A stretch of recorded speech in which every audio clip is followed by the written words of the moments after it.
January 27th school committee meeting to order. And first on the agenda is celebrating student learning, Wampatuck School. Ms. Linda Whitney, principal.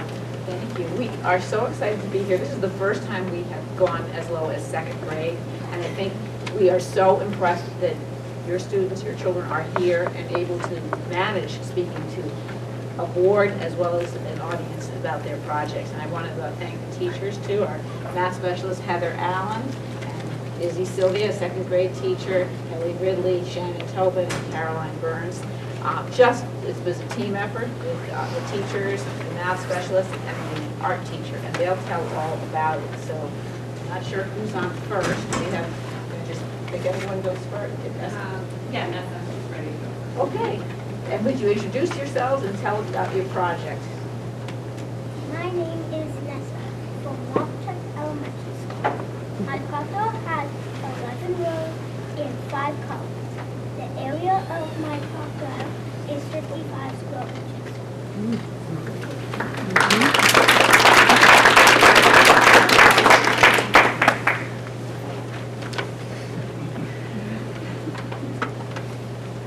name is Simon from Wampatuck Elementary School. My crocodile has 11 rows and 9 columns.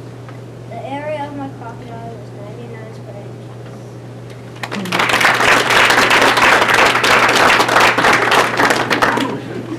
My name is Tegan from Wampatuck Elementary School. My crocodile has 9 rows and 9 columns. The area of my crocodile is 81 square inches.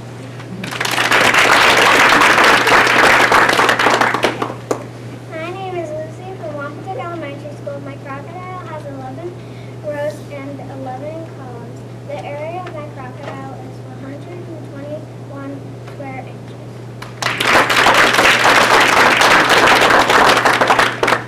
My name is Zane from Wampatuck Elementary School. My crocodile has 10 rows and 9 columns. The area of my crocodile is 90 square inches. My name is Thomas from Wampatuck Elementary School. My crocodile has 8 rows and 6 columns. The area of my crocodile is 48 square inches.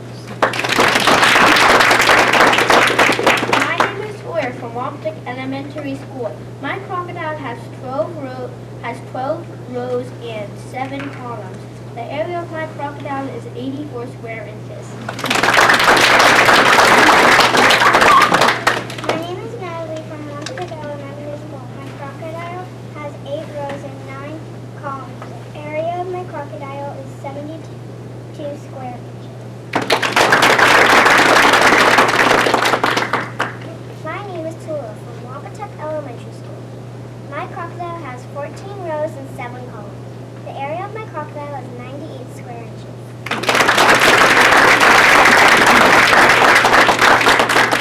Good job, boys and girls.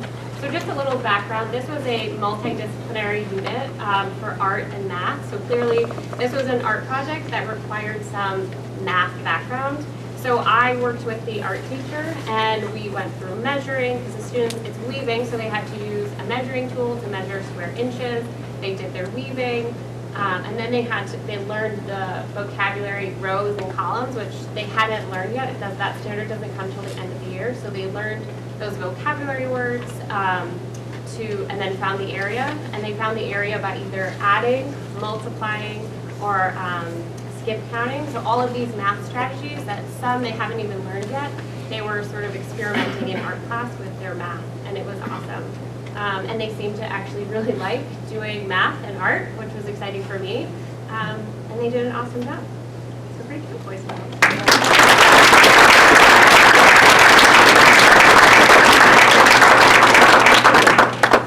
We're very proud of them, and I know you are too. It's amazing to see the art integration across the subjects that we're experiencing this year with our art teacher working in classrooms on different concepts of math and literacy. So they were beneficiaries of that project, but they also really, by exploring with this, they were able to kind of come up with their own way of what is area and what is, how do I figure this out. So that's what we want to do, that kind of problem solving. So it's exciting. Nice job, boys and girls.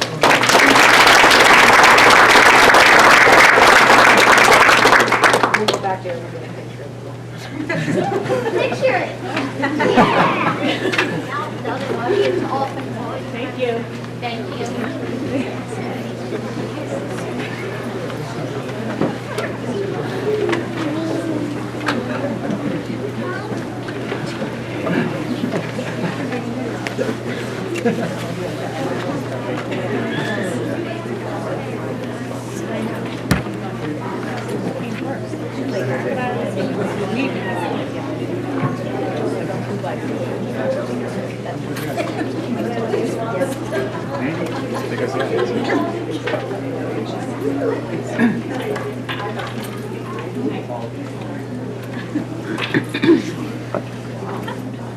I know.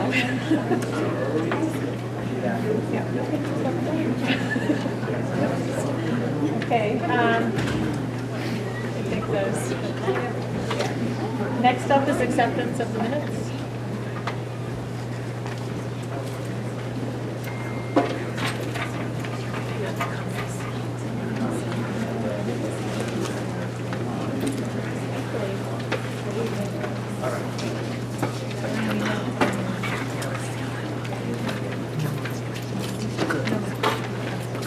All right.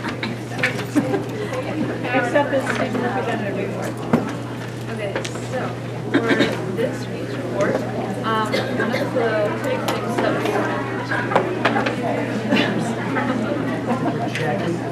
one of the big things that we wanted to highlight was the remarkably strong season that the swim team at Scituate High School has had so far. So they began the season on December 17th, and they have been having a super strong season, having almost 1 week.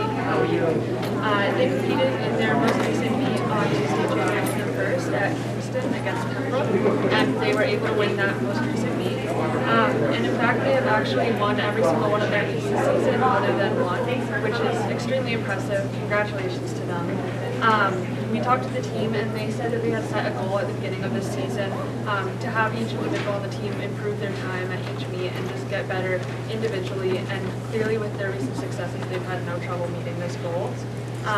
And they've also described this season as being the closest that the members have been to each other, which is just wonderful that they have this sense of community under their shared passion for swimming. So we want to congratulate them on their success so far this season and wish them luck going forward for the remainder of this season. The second thing that we wanted to highlight was that midterm week has happened at the high school fairly recently. It began on Tuesday, January 21st, and it was a week of testing. But this year's midterms brought about a few differences than we've had previous years, as Mr. Wargo had implemented a decision to replace having the midterm and final be 10% respectively of your final grade, with midterms and finals each being incorporated into the quarter 2 and quarter 4 grades. And students were also required to come in for each of their 90-minute exam blocks other than study halls. So because teachers no longer had to give a cumulative assessment that would count as 10% of the student's grade, there was a bit more leeway with in what ways they could use this 90-minute exam block that they had their students for. And so some examples would be several AP teachers were able to simulate an AP test, which they hadn't had enough time to do all year, and the students didn't necessarily have to worry about that AP test, which is very difficult, counting as 10% of their grade, or having to scale it an insane amount in order to compensate for that. There were also a lot of creative projects that, it could be a cumulative project, or it could just be a project on the current unit that they were working on. And it's a bit hard to come to a general consensus yet among the students how they feel about this change to the midterm testing. But just because it varies so much on the individual class, what grades they had put in, what type of assessment the teacher administered. But there seems to be varied responses, and it could be a positive change to the high school testing program. Yeah, so on the topic of mid-years, the literature to film mid-year was actually really special this year, and students were challenged in groups to create a film that's an adaptation of a short story that they either found online or was written by the students themselves. This project is a prime example of some of the innovative ways that we can... I'm stumbling over my words. Hi. So this project is a prime example of some of the innovative ways in which teachers involve students in cumulative assessments, in this case having them employ their skills that they've learned to make a tangible, impressive product. On January 16th, the class held a Screaming in the Performing Arts Center full of the films, which were open for anyone to come, and many English teachers made attending this extra credit for a quarter too.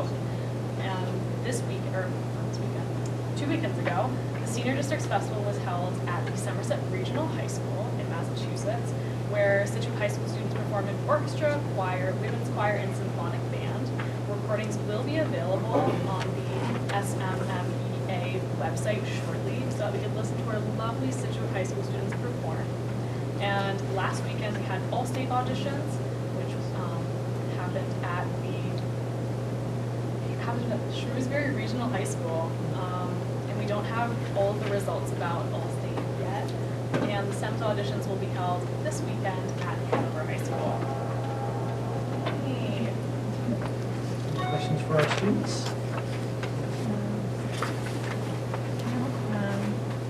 As a swim mom, I can attest that the swim team's having a great season.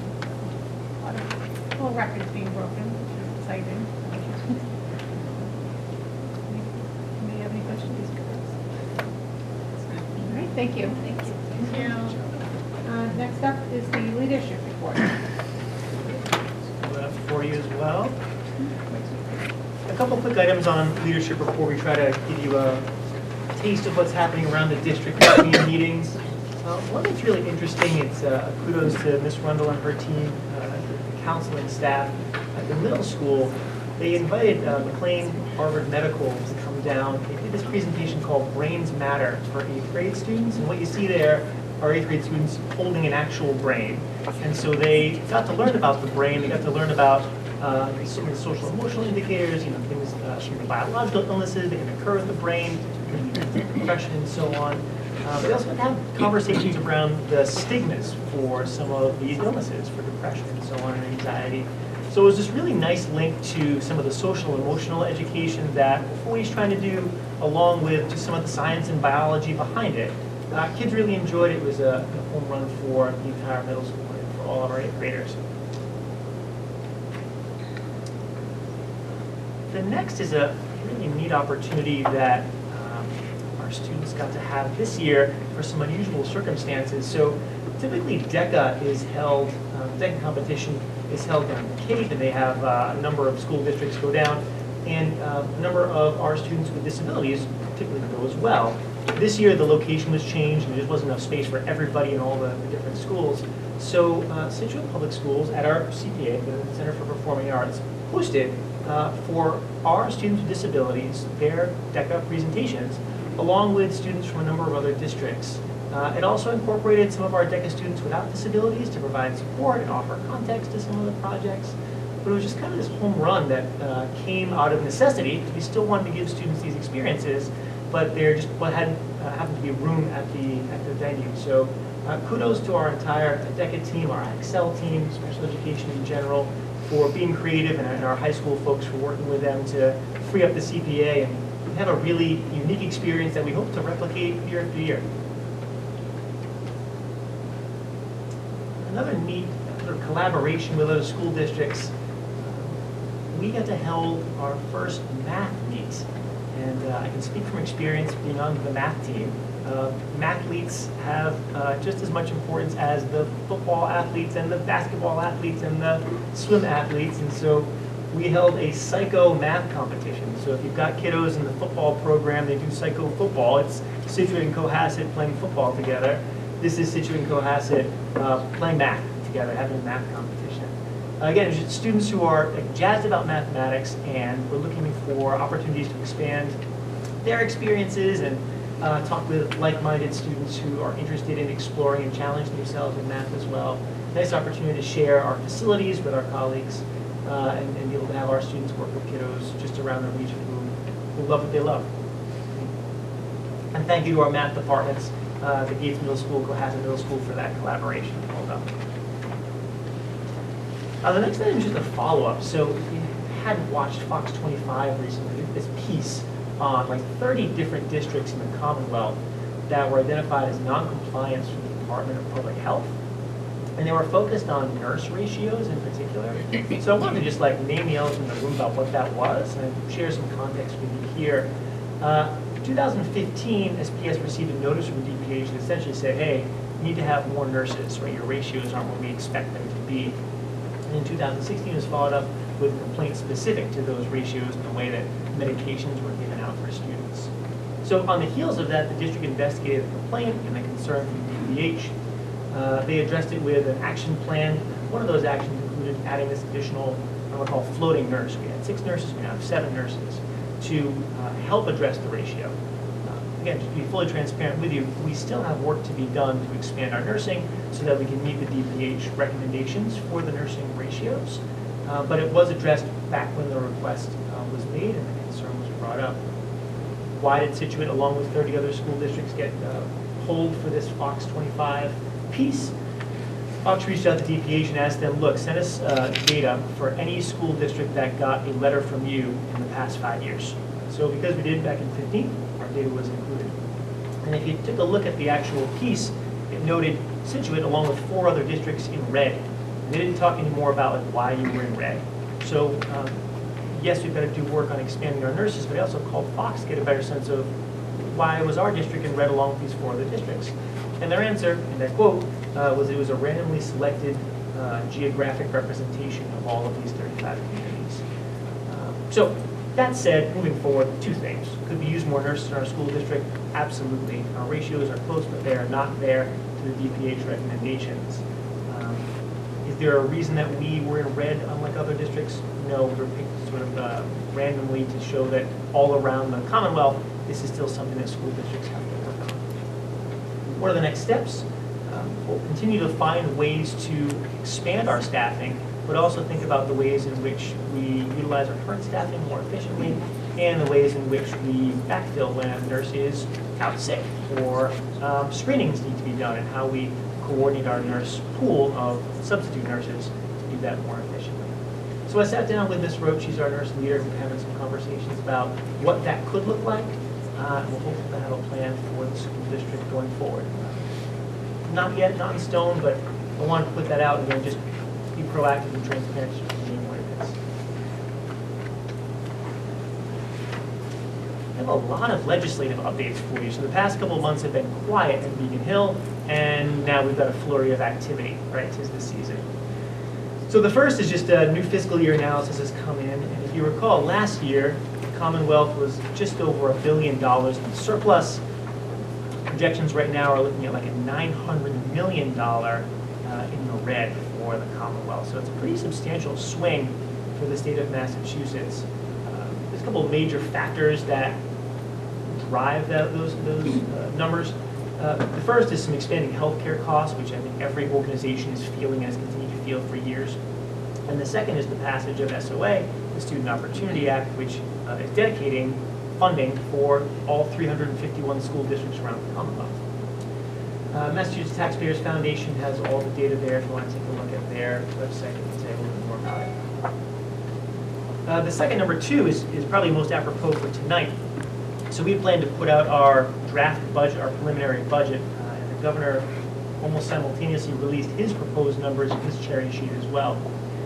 It reflects those increases for SOA, and it does so with a higher proportion than we had anticipated, which is really good news for Scituate. Some much needed good financial news on that end of things. So with that in mind, we postponed today's presentation because we were proposing a budget that didn't have all of those resources in it, and we'll show the preliminary budget at the February 1 public hearing. We actually have Tuesday night, we've got a financial forecast meeting. We'll take a look at all of those numbers from the cherry sheet, and if those are approved, those will be our new revenue numbers that we'll use to hopefully offset the cost that we have for 21.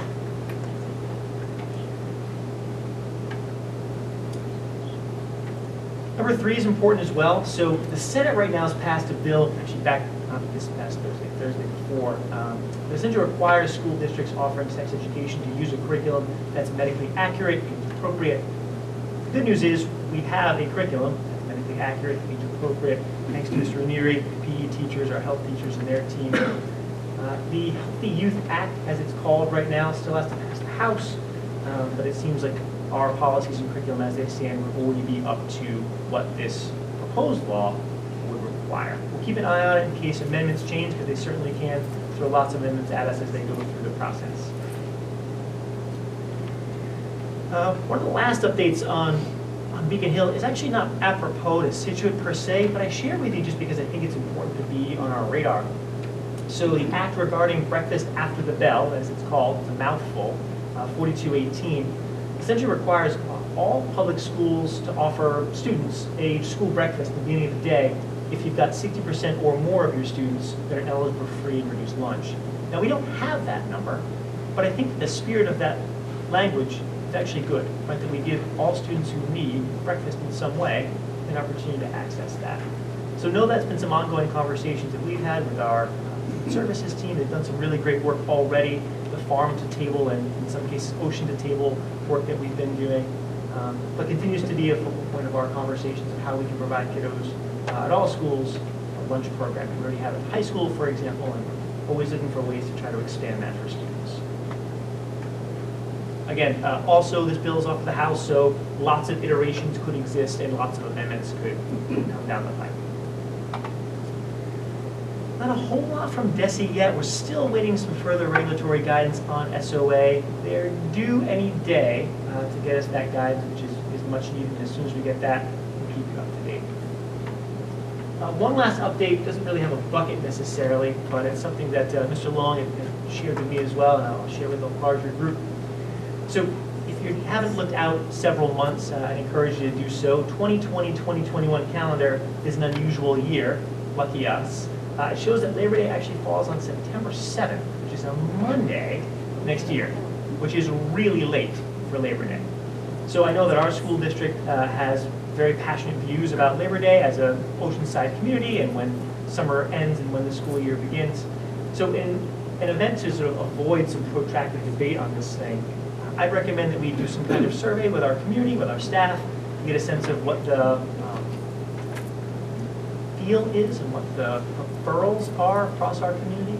I am inclined to believe it's probably going to be to start after Labor Day still, but I think it's valuable to just do some kind of outreach and get some information. You can see the article that I put there is this link. The entire Seattle Washington School District is embroiled in this like heated debate over what we want to do about September 7th. Do we start before? Do we start after? And we're talking tens of thousands of kids and staff and community. So to try to get out ahead of that, that'd be my recommendation, unless the committee has any other thoughts about it. So that's what I've got for the update, a little bit alongside. I'll take any questions that you might have. Well, I think it's good to point out that Labor Day is on the 7th. I think the year that it was problematic. It was changed late. It was changed in the teacher's contract, which is why it came up late in the year. Yeah. I'd like to avoid that again. Right, yeah. But this It actually made came up. sense, yeah. But this came up from a preschool that was asking, what are we going to do because they're going to follow our start date. Right. So just making sure we're in line with Right. the preschools. Is why I brought this up. I mean, this will come up every 6 years, 6 or 7 years. And Yeah, I think whenever we it's- get that second yeah. weekend, right? Yeah. Yeah. And we typically don't start the full calendar cycle for another month or so, but given the timing of it, unless you have any reservations, we'll put together a really simple survey, give this information, and get some feedback from our community and our staff about what they prefer. Probably going to show the same as last time. Yeah, it very well may. It'd probably be beneficial to let's get out ahead of that thing, get our data, and then the community can have a conversation and make a change accordingly, or keep it the same accordingly. Yeah, I think in addition to finding out what our community prefers, I think it would be helpful to know what the repercussions are if we start after. We're looking at our last day, the end of June, or whatever date that is. So it'd be helpful to maybe put that in. If you want to start after, you were looking at potential end date of June 30th. I'll set the survey with the pros and cons. If this happens, then Yeah. here's the outlying factors going into the end of the year. If this happens, here they I are. don't know how the Christmas holiday works. I don't know if we can cut dates around there, but there'll be some, I don't know, I haven't looked at Yeah. that. But just, I think it helps to know what the other end looks like too. That's a good point. I'll make sure the survey at least gives some general expectations of, again, we have certain criteria for the debt. DESE requires certain numbers of days and so on. And if we started this day, where it projects out roughly. Okay. Christmas is a Friday. Let's not dive into it now. Right. Yeah. I know, because there's a lot of Different Fridays. things, yeah. I have one. Fourth of July, everything. Yeah, 4th of July, everything's on a Friday. Yeah. Yeah. Ron, I have one question about the nurse issue. Are we more, I guess, at risk of these ratios at the high school or the middle school or the elementary school?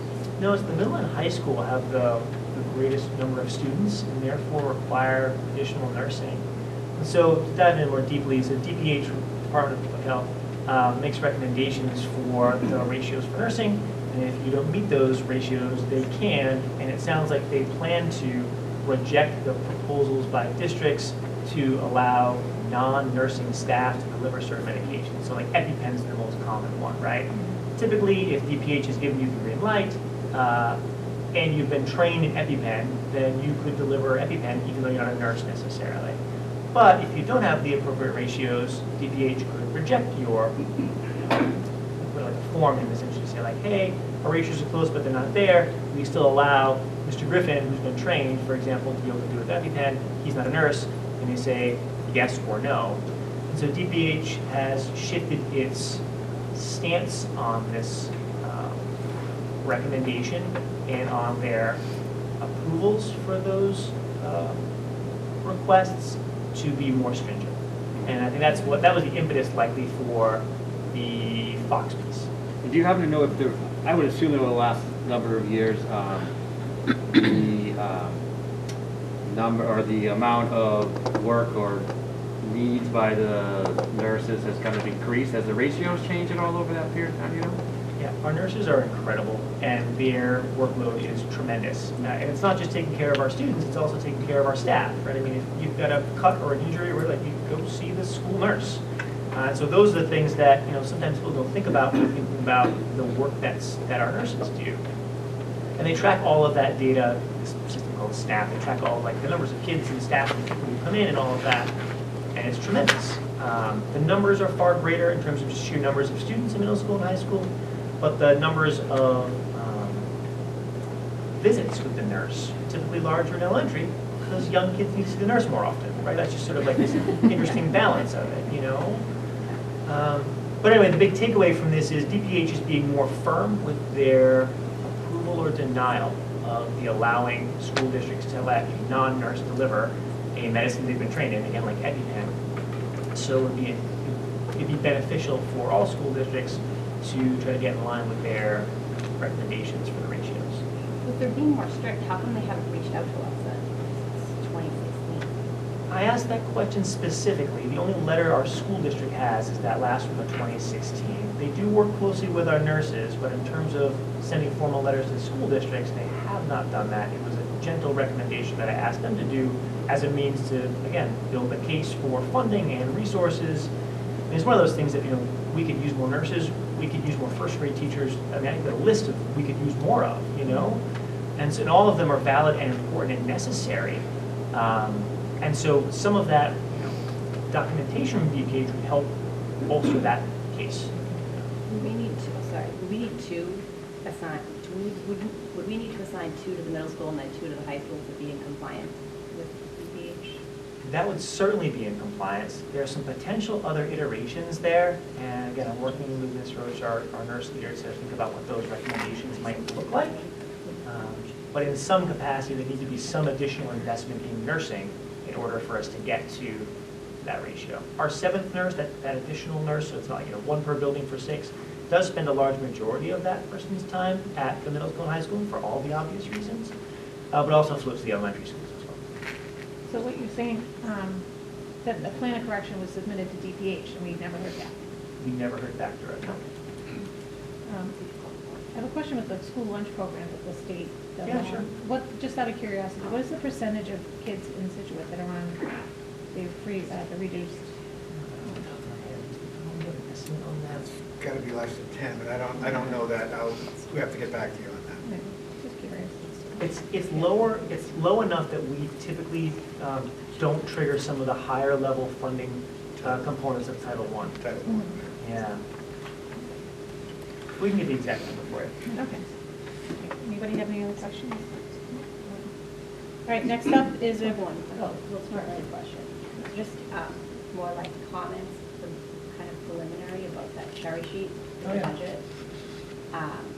Just thinking that it's great that we are getting all of that funding coming in. 'cause it's Potentially. Potentially. When do we have deficits on that then? Tuesday night, so Okay. tomorrow. Okay. Yeah. So but the governor puts that number out. Again, that number was higher than we anticipated, which is good, but we try to budget conservatively. But we can't put that into a budget until it's voted by financial forecast as the number. All right. I just want to make sure too that going forward that we were going to be having different conversations tonight.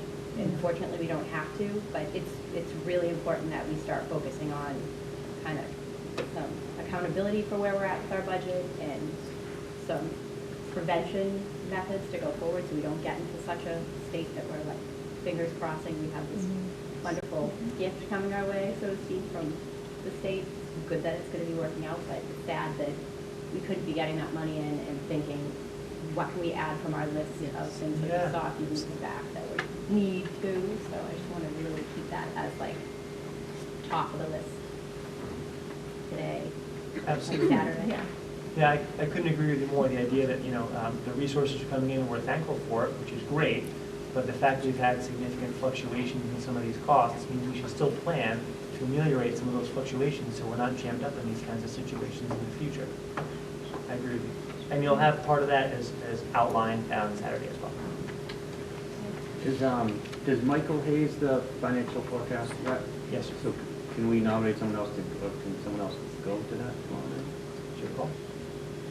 What time is it You at? want these? I don't know if I can make it, I'm just curious. What time is that at? I believe it's 7 o'clock.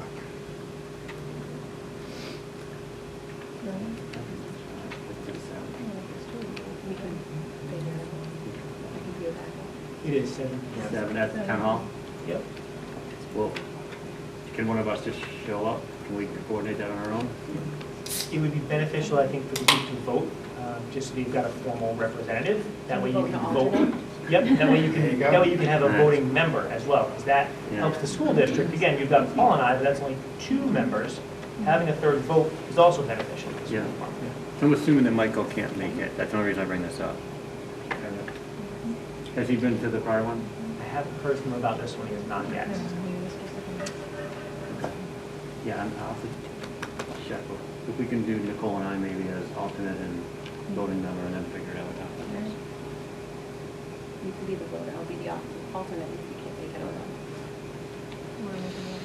Move to approve Peter Gates as the financial forecast representative for the school committee with Nicole Brandolini as the alternate. Second. All those in favor? Aye. Hi. Thank you for that. Next up is the presentation, Course Foundation. Oh,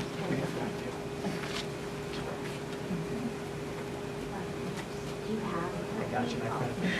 Give me 1 second, I'll pull it up for you.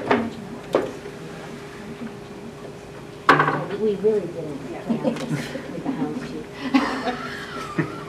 Should be good.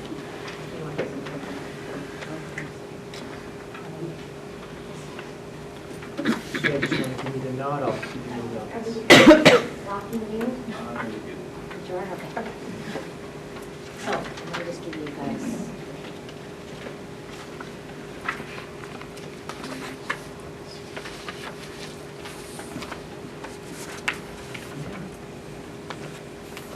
Back for our annual report of course accomplishments for the district over the past year. Go ahead, Barb. So again, I think most of you know, I think Nicole, you're the only new person on our, but you were at our galas. You saw the video, you know what we do. But again, we started out as a foundation in 2006, so we're on year 14, with our primary mission of serving children with special needs. Primarily, or actually only in Scituate. We've grown tremendously over that past 14 years, and we are a foundation that provides integrated programming to all students. Still primarily in Scituate, but we do serve all South Shore communities from Braintree all the way up to the Cape. We have kids from all around the South Shore coming to our programs. And we really have achieved the integration component that we wanted because, again, I always say a child with special needs does not want to take a special needs program. A child with special needs wants to take a program with their friends, neighbors, and classmates. So we have definitely achieved, I'd say 97% of our programs are integrated and about 3% are still specialized for skills development, like riding a bike, or swimming, or music therapy, or things like that. We assure that we have proper supports for successful access, which we usually do a 3-to-1 ratio for our social development programs and a 4-to-1 ratio for our academic programs.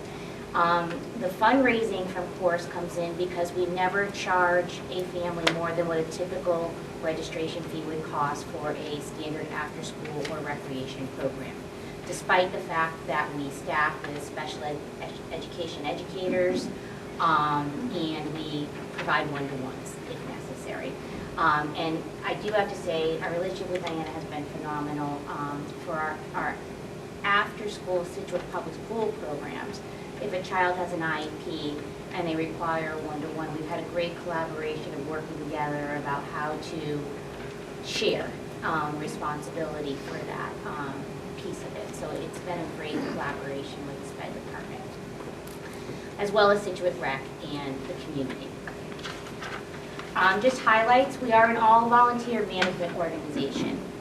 All of our money goes to teachers and supplies. We are an award-winning organization. We've received at least 5 or 6 awards from the state and area organizations. Over the past 14 years, we've given back $1.275 million to the district, to Scituate.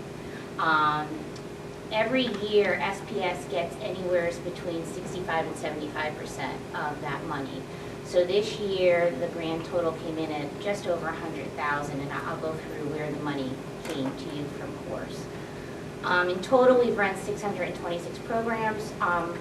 We were averaging 60 programs a year. We did have to just cut one program, which had multiple sessions. So we're greater than 50 programs going forward a year, with about 850 student registrations a year. We ourselves, process and manage. And then student mentors. We do have the Best Buddies programs, which I'll talk a little bit about, but in addition to the Best Buddies programs, we've had over 1,200 kids mentor for many of our programs.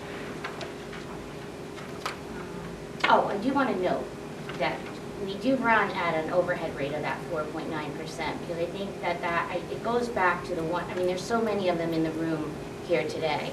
Jen, we worked with Audrey on South Shore, on North Pole Express. There are so many people in this town that help course that we're able to provide all of this with less than a 5% administrative overhead. So every dollar really does go to the kids. A highlight of the social development programs we run, and again, they go from preschool through age 22. So preschool are our circle of friends during the academic year, and then they have a really fun camp for little kids 1 week in August, which is called Sunshine Adventurers. And then we do our Best Buddies again from kindergarten all the way through high school. And those take place during the academic year, free of charge to the families. We usually have a tremendous wait list for them. In the summer, we do provide we do ask for a minimal registration fee because they're going on, that's all they do is go on field trips together and do things together. But again, we serve 30 kids in K-2, 35 kids in grades 3 to 5, but I can tell you the wait list is double that. Yeah. Gates, we have about 100 kids. We actually had to split them up into 2 teams. 50 go on 1 week and 50 go on the next week because we couldn't have 100 kids go on a field trip together because there would be no social benefit to that. And then high school, we have about 110 kids registered, but with the high school students' schedules, they need to commit to 2 after-school events per term. So even though we have 110, we average about 50 kids going on a trip per month. And we also, what's been great in the high school, and Gates is following, is the high school also has a Best Buddies Invitational during H Block once a month, where the kids, if they can't get to the after-school activity, they will go to H Block and they do games and they do different social activities during an H Block. And then we've also done First Lunch.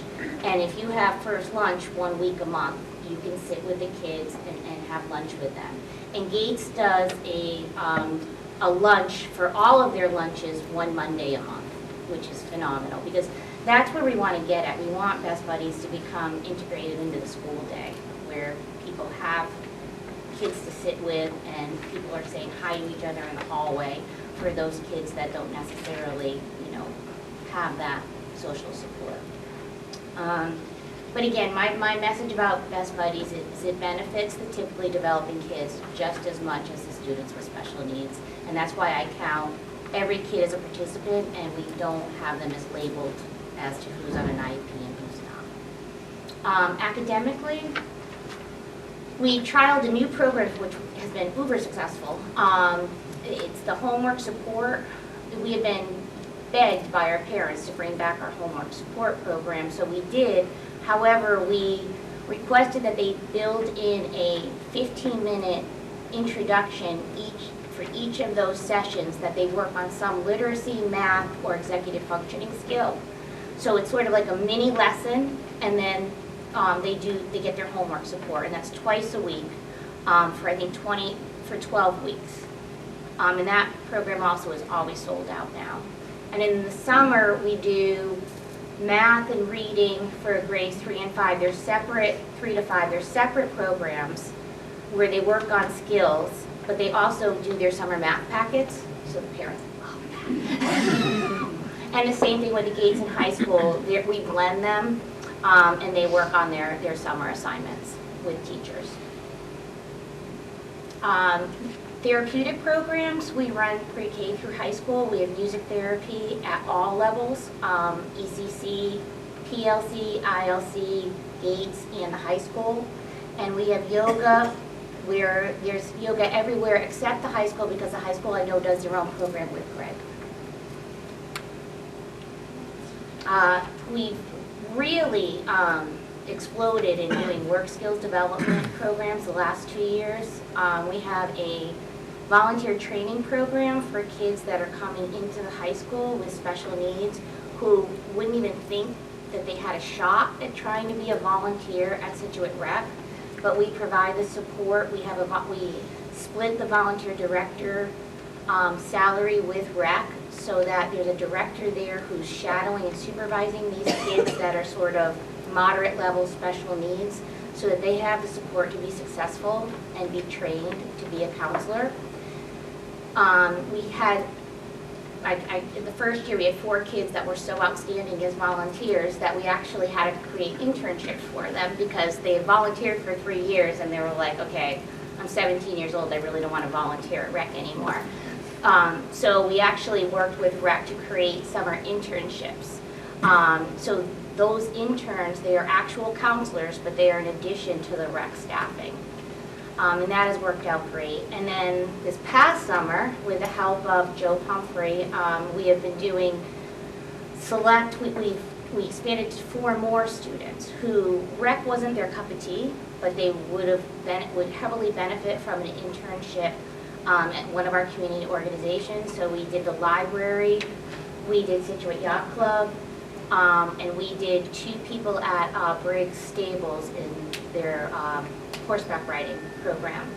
And these kids, all the summer interns are paid a stipend, and they also have once a week they go to a training with Joe Pumphrey and work on employability skills. And then we also give the IXL program in the high school $5,000. They all, Julie Meredith and Gal Verasso, place all their students to work during the summer in the IXL program, but they weren't getting paid. So Course provides a supplement for them to actually have a fund so that they can learn money management and get paid for working around the town. And then these are just a laundry list of the rec programs. And again, sports, camps, horseback riding, skateboarding, and our very popular sailing and windsurfing and paddleboarding and canoeing program, which is called Maritime Adventures. And then we do a bike camp every 3 years to teach kids how to ride a bike, and we do a lot of Let's Go family events. Additional resources. Greg, you're here.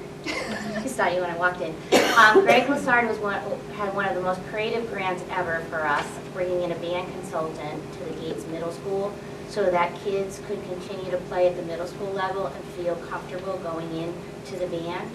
We run SIP shops for siblings with special needs. We've funded so much technology for the district over the years through amplification systems, Lexia, Brain Pop, Read Naturally, equipment, adaptive PE equipment, flexible seating. I just dropped off the books today for the social thinking curriculum. It's the Santa Christmas present to the staff every year. We provide them books. And then we do the staff and parent workshops. This year we're doing a social emotional focus. So we had Jessica Minahan come to the high school, I believe it was last Thursday. The staff loved her. I just talked to Lisa and we're gonna bring her back next year. And then we also have a social thinking clinician who in the SPED world, that's like somebody, social thinking, Michelle Garcia Winter is sort of the guru of social development curriculum. So they have a Boston base. So now this is our second year that we're bringing somebody from social thinking. Rather than sending 4 teachers out, we bring the social thinking clinician to us, and she's going to be doing an emotional and self-regulation workshop for pre-K through high school.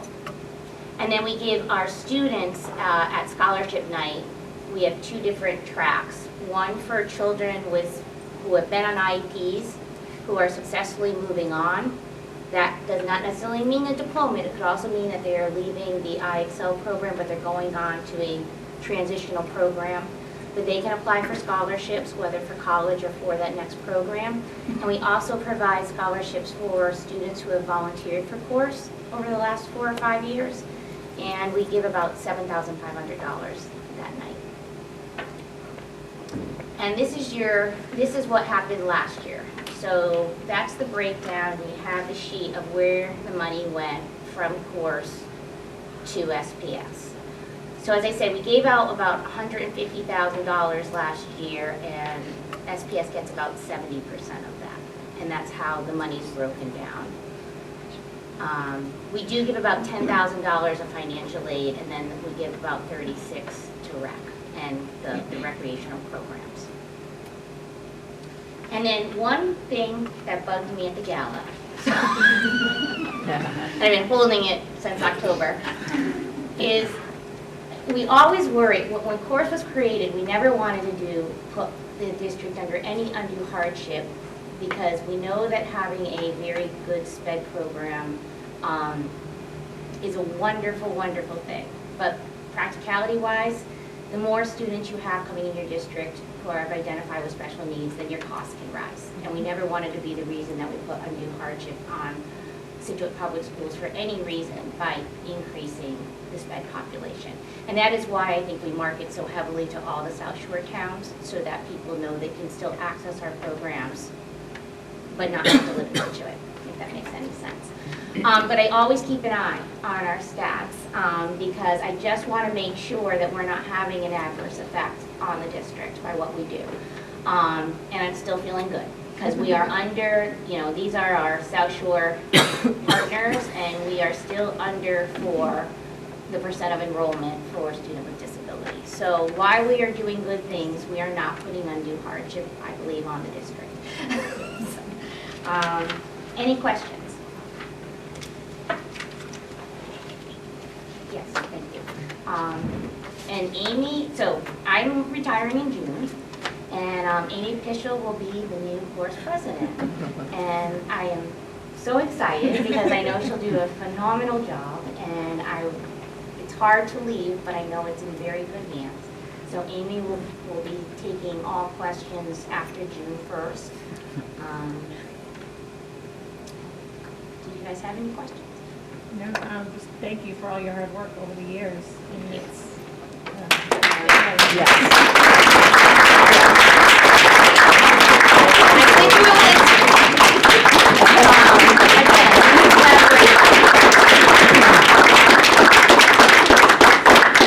And Tracy, I just want to say thank you too, because Don't make me cry. I'm going to make you cry because it's sad that we're losing you, but I hope never. And then Amy is going to be phenomenal. But you're a founder of this foundation. You have brought it from the very beginning all the way to where it is now. And I came in mid-year, mid-cycle to all of this, and we're so grateful as a special education director to come to such a welcoming community and to have your foundation there to support all students. And it makes the work that we do here in Scituate Public Schools as well as the town of Scituate so much more enriching for students. And you had that vision, and I just want to say thank you so much for that vision. It's been lovely working.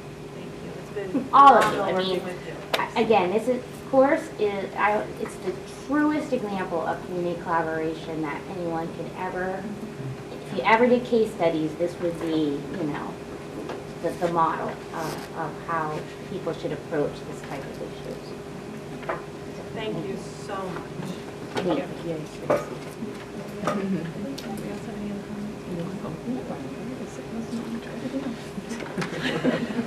we can leave if you want. Ex-board member bullying me. I'm getting bullied in my Didn't you start course and you just want to have a night out with a dance? You know how that course started? Yes, course started. I want to have a party. Okay, moving on. New business, out-of-state field trip request for Gates, Canopy Lake. I'll turn it over to Ryan and Greg. They'll give you a walkthrough of the proposal. Good evening. I'm here with Mr. Lassard, and we are here to present a proposal for the annual Canopy Lake Park trip for the grade 7 and 8 band and chorus. So on Friday, June 5th, we're hoping to take the 7-8 band and chorus to Canopy Lake Park in New Hampshire. It's something we've been doing for many years. We end up performing for 2 judges, one for the band, one for the chorus, where we show them basically the culmination of our year's work, and then they critique us. The judges in the past couple of years have been our former high school band director, Sally Tucker, as well as Jonathan Richter, who's a professor at UMass Lowell, and the kids get a fantastic opportunity to be critiqued by other musicians and work even further and more in depth on what we've been working on the entire year.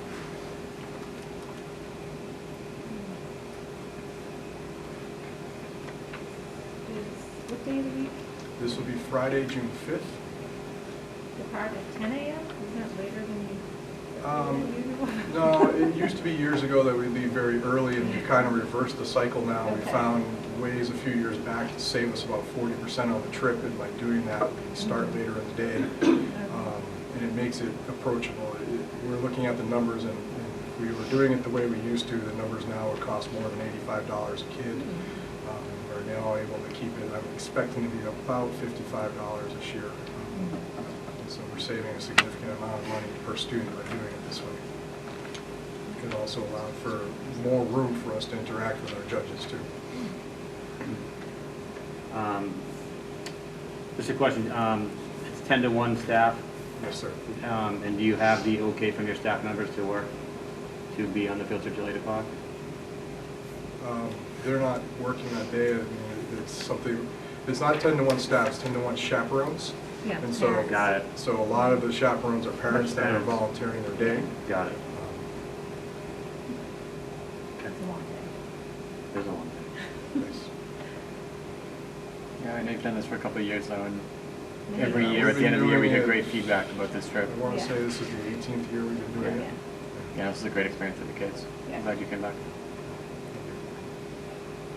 Entertain a motion. Move to approve the out-of-state field trip to Canopy Lake on June 5th, 2020. Second. All those in favor? Aye. Aye. Thanks very much. Thank you very much. Next up, the South Shore Education Collaborative Expansion. Yes. So, as part of the South Shore Educational Collaborative, Scituate is one of 10 school districts that contribute and participate in the collaborative. We have a new director there this year, Rhino. He's been fantastic. He used to be the business manager there, and has since taken over as director. He's been working with other districts in our region to expand a little bit, and we have a petition from Regional Manhattan to join the collaborative. And so at our last meeting of the board, what we did was we voted to accept their application and start this process of formally incorporating another school district into the collaborative. And in the conversations at the board, I was a proponent of that application because part of the value and strength of the collaborative is strength in numbers. Right? So we've been talking a lot about special education needs. Of course, just talking about the programs that they offer here. Collaboratives ultimately offer programs that oftentimes school districts can't offer or aren't able to offer because the numbers are too small and you have a restricted environment, or because costs have gotten too high for that particular program and it's not offered in your school district, or because you just don't have the expertise or staff member on board that does this really narrow, specific kind of service. And so these collaboratives came to form essentially just a bunch of school districts coming together and saying, hey, listen, we all have a handful of students who need this particular service. It wouldn't constitute that program at our school district necessarily, but if 4 of us got together, we could offer that program at an alternative location or at one of our schools, and then all of the kids from the surrounding school districts could attend, and they would just be a cost share, essentially. So I share that with you because the value of a collaborative is its strength in numbers, right? This opportunity where school districts, the school districts can get together and say, like, let's work together to provide services for kids in a region, not just in a school district. So the more participants you have in that, the stronger your collaborative is. A few years back, South Shore Collaborative was wrestling with financial challenges. Fluctuating service costs ultimately jammed them up a little bit. Rick and his team did a brilliant job of helping put some mechanisms in place to ease that fluctuation. And this is another opportunity to be able to offer more stabilization, more stability within the existing program, the existing school. So that said, here are the next steps. Ultimately, the vote by the board is just an initial vote to indicate the process will continue, but each school committee has to vote, each of the 10 school committees has to vote as to whether or not you would like to include another partner, another school district as part of the collaborative, because you are 1/10 of the collaborative, essentially. That's why every other meeting, so you get like this update that has like, here's the budget from the South Shore Collaborative, here's what they're up to. So if 6 out of the 10 school committees ratify the application, then Whitman Hanson would be added as part of the South Shore Collaborative. In addition to that, the board of Elementary and Secondary Education also has to ratify that as well, and they typically will defer to the recommendation by the board of the collaborative, of which I'm a part of, the member school committees, of which you're a part of, and the recommendation of the director as well. So in your backup, you've got a full draft of the amended agreement. Again, you are part of this agreement. This 20-page agreement is essentially a contract between our community and these other communities that outlines the structure, the charter, if you will, of the South Shore Educational Collaborative. The only change that you're going to see there is that we're now going from 10 to 11. Open up to any questions that you might have. Oh, and I propose that the board, school committee, vote on this on the February 10th meeting. And you'll have, again, this same material in front of you there. I just have a couple of questions. Is Whitman Hanson, I'm assuming, is a member of currently North River Collaborative? Are they moving, or can you join more than one collaborative? You can certainly join more than one collaborative. I don't know if they're a member of other collaboratives. I can't answer that. I can look into that between now and the 10th and have that for you. Just curious why they're choosing to join it. I'm inclined to believe that they're probably not, or that the resources at their current collaborative may not meet their students' needs. Right? Those would be the two motivations for any district to want to be part of either an additional collaborative or one in the first place. But I'll take a look and see if they are. I'm just curious, and then so I know that this is a South Shore Educational Collaborative, but if we have a student that enrolls in a different collaborative, how does that work? We can do that as well. There's cost-benefit savings for members of the collaborative, so there's a rate that collaborative members pay because we also contribute to the support and leadership and guidance and contributions of the program themselves, and then there's a non-member rate. So someone who's not in the collaborative, district is not in the collaborative, would pay a higher rate typically. So for example, if a Scituate Public Schools student needed a collaborative program that South Shore Educational Collaborative didn't offer, but another did, we could still have that student potentially attend there, but the rate, if we're not members, would be a different rate. Do you want to add to that? No, that's great, and Paul just looked up Whitman Hanson. They are in North River, but I think they're probably looking, they must have, To expand. yeah, to expand. You know, 'cause the Whitman Hanson include the elementary schools as well. I know there's the Whitman Hanson High School, but they don't share elementary schools. They are Whitman and Hanson, I believe, for the elementaries. But I can double check that for you. Yes, they're regional high school, right? In middle school, I think. Middle school. Yeah. But each town has their own elementary Different school. towns. Yeah, Whitman has their own elementary schools as well. I'll confirm that for you, but I believe that's the case. Yeah, I was just curious, too. I'm assuming that they are that you wouldn't join two collaboratives, right? You can. You can? Absolutely. What would be the cautionary notes for voting yes then? Why, would you vote yes, is what you're saying? We'll hold somebody back from being like, sure, come on in, join us. I mean, if you really wanted to have a cynical view of the world, or if you're asking like, what would be the absolute most simple reason to be against it?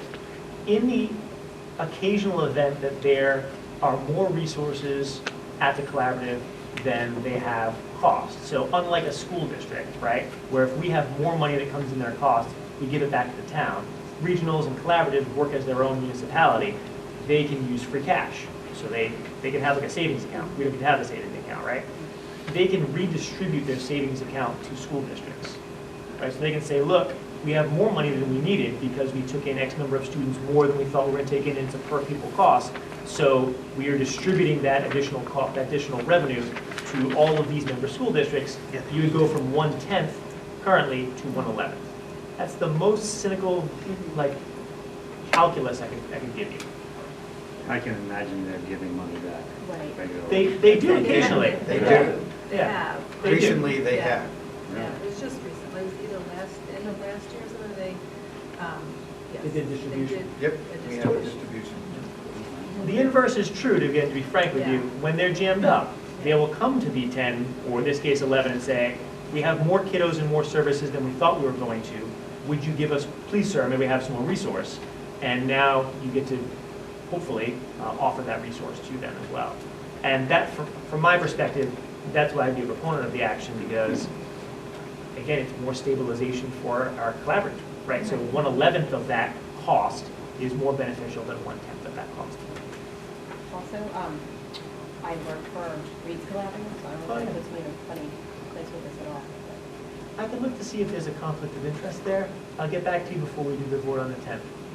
I'm inclined to believe that there is not, as long as, are you an employee of Reed's Collaborative? I'll look into it for you.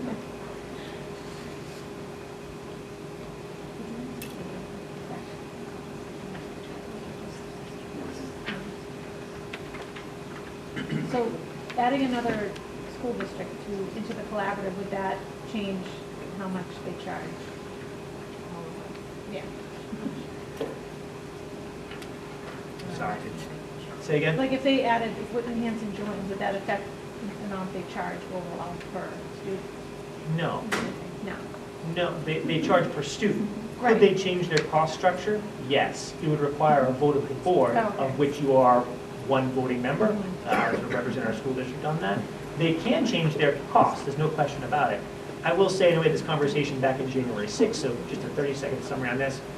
The cost increases we see in collaboratives are dramatically less because we have like skin in the game and voice at the table than some of our private institutions that resonate with you as well. But adding another town into the collaborative would help keep those costs down, potentially.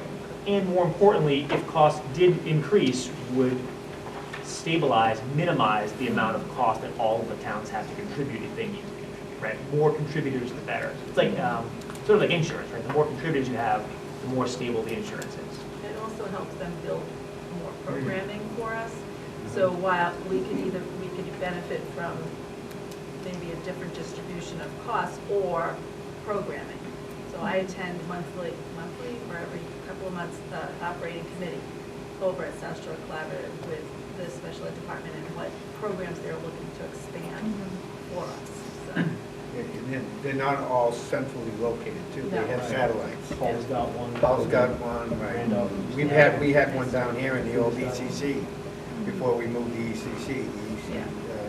We had a program from South Shore. So they move around in their satellite programs too. So Based on where their member districts may have space or opportunity or even expertise, right? So one member district might have someone who has unique expertise, and all the other member districts have been using out of district, and they go, could you build a program? Yes, we can, let's house it. You know, one district could contribute the staffing, one district could contribute the location. You put it together and I've got a program for a lower proportion of cost than doing them individually from 3 or 4 other places.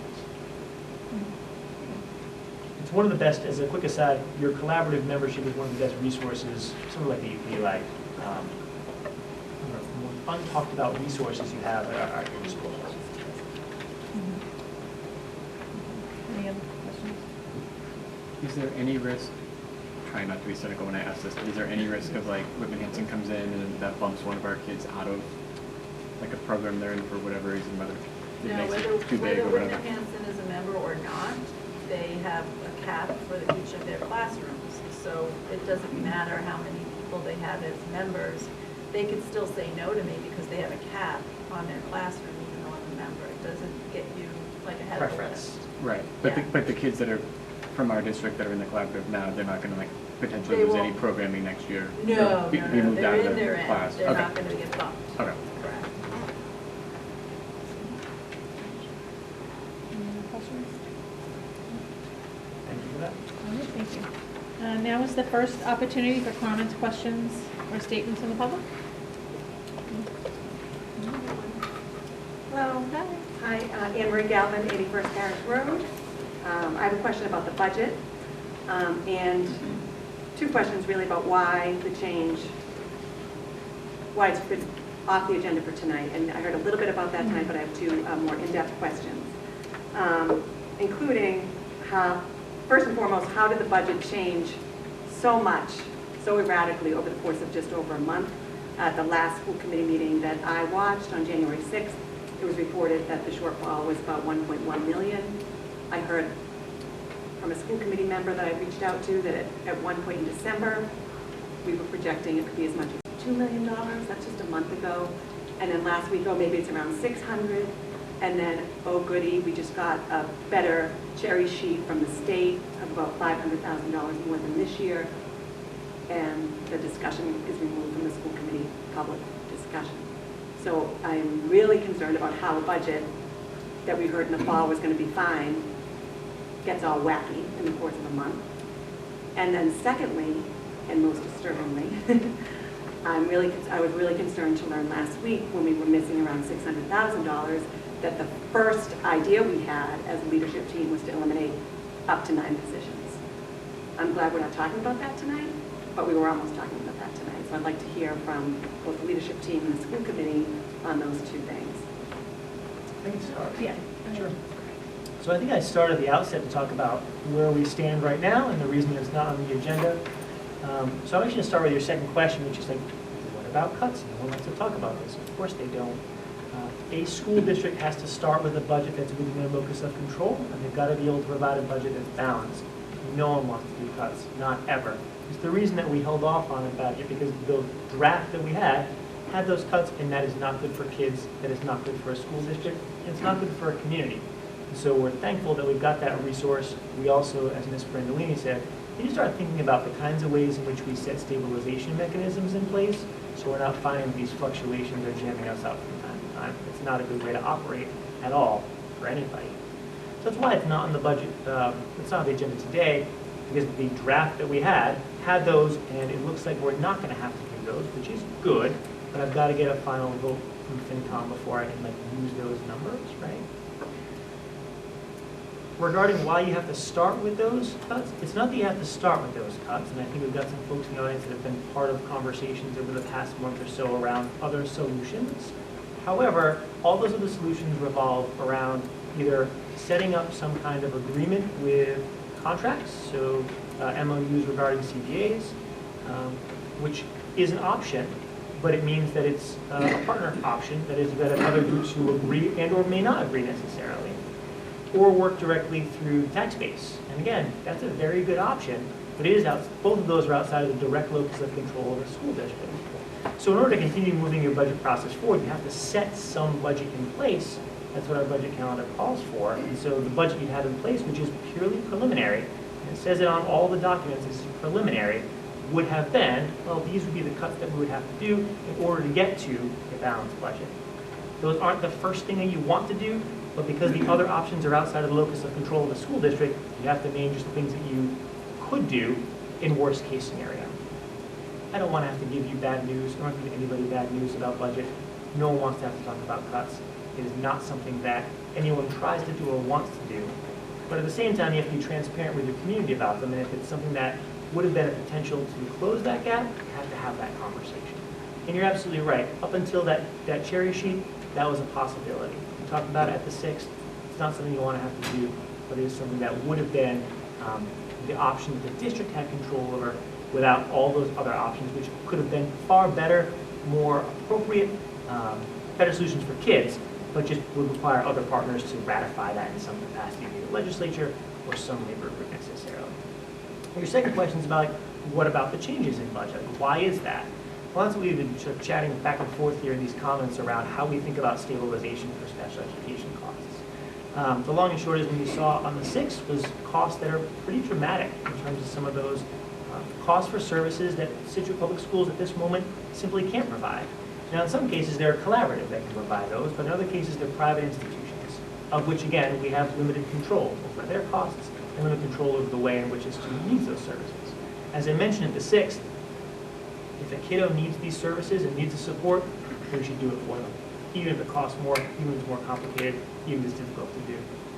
We've had some significant fluctuations in those costs. There's no question about it, and that's not good for a school district to have. So we have to think about things like the Special Education Stabilization Fund, things like continuing to invest in expanding our in-district programming so that our kids aren't leaving district.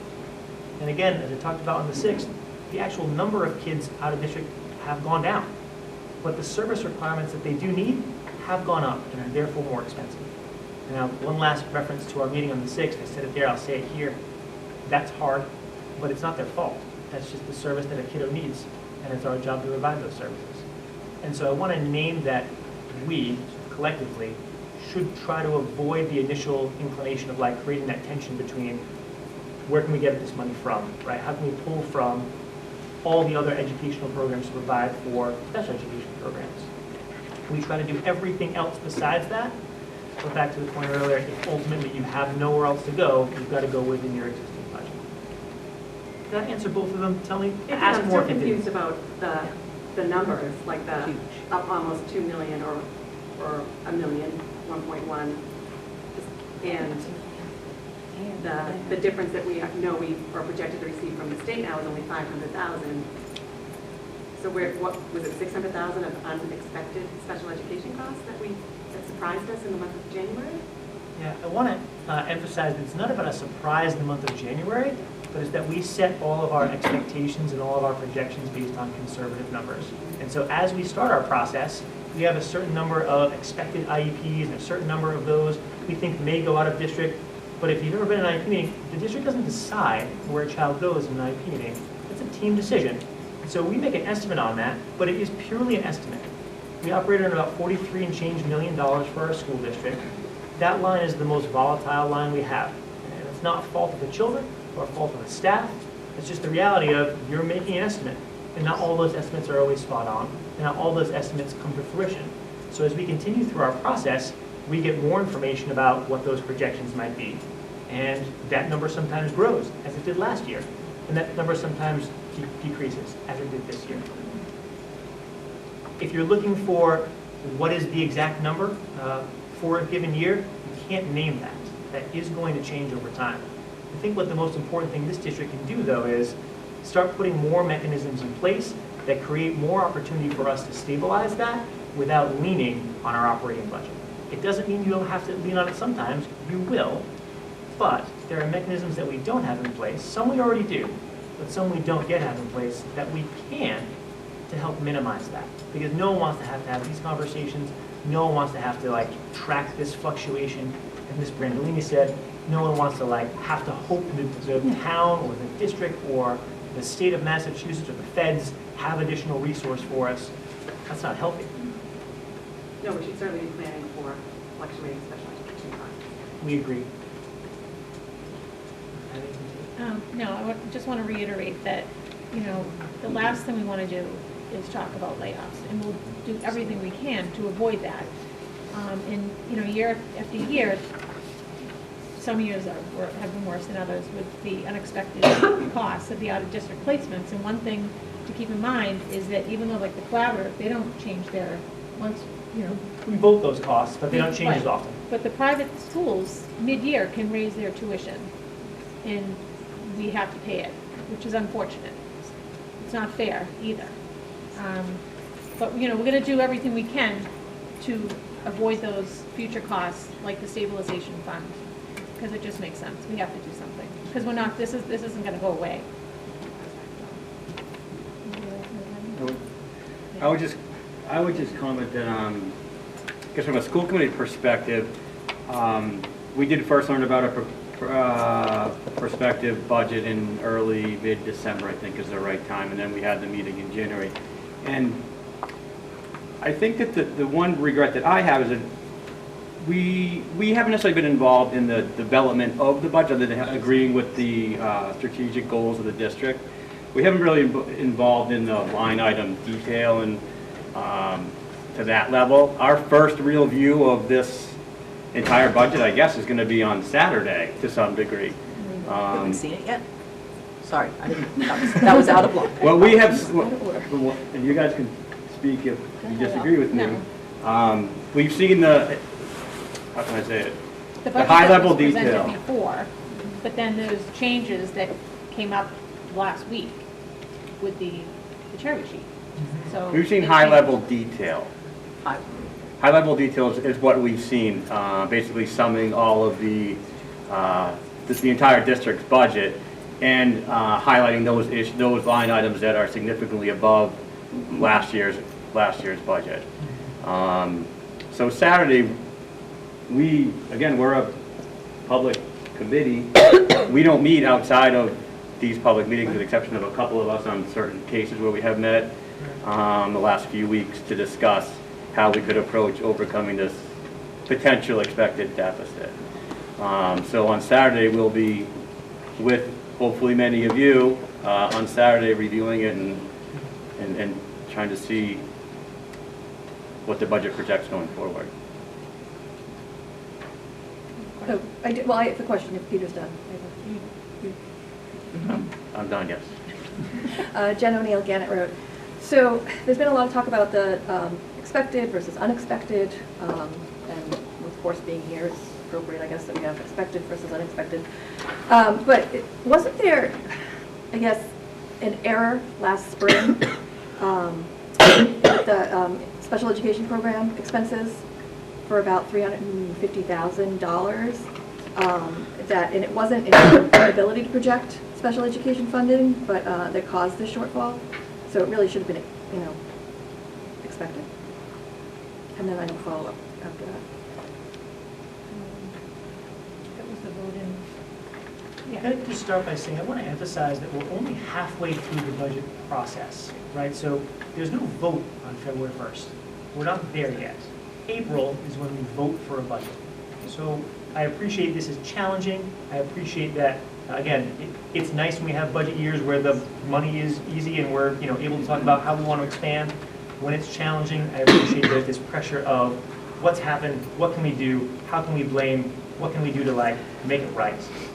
That said, in February 1st, we'll take a look at it. We'll have this full discussion. I think those of you who've seen my budget, it's got like 35 pages of immense detail to every expense, every revenue, every way resources come in, every way resources come out. We go through all 35 pages, we answer every single question we could possibly answer, and that is a preliminary budget. Completely open to everybody, take a look at it. So I just want to name that I appreciate the sense of like urgency, as we should have, but I also want to caution that February 1st is the budget. February 1st is the first look at the budget, because it's the first look at the budget. And then so my follow-up to that then, I guess, would be, yeah, the question wasn't answered, but it's not unusual. So with that error of the 350,000 that was, I guess, found last spring, why were there new positions then added at the end of last school year if we knew that we were going to have at least a $350,000 shortfall with that, I guess, fiscal error? Those are two positions that we filled, were needed. Mm-hmm. I mean, that's all I can say. Like, we needed to have those positions filled to meet the needs of in the elementary schools. But to keep saying that it's unexpected when actually it was a mismanagement, it seems like. Not fun. No, but that's a tiny percentage of what was unexpected.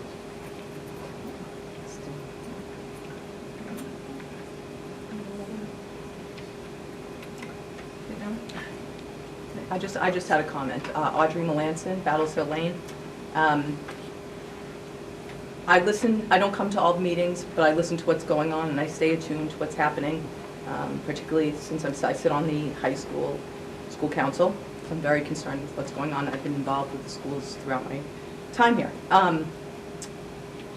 To recognize that you all have only seen a high-level budget to this point, when we're talking about potential huge shortfalls, whether they are there or not or fluctuating is irrelevant.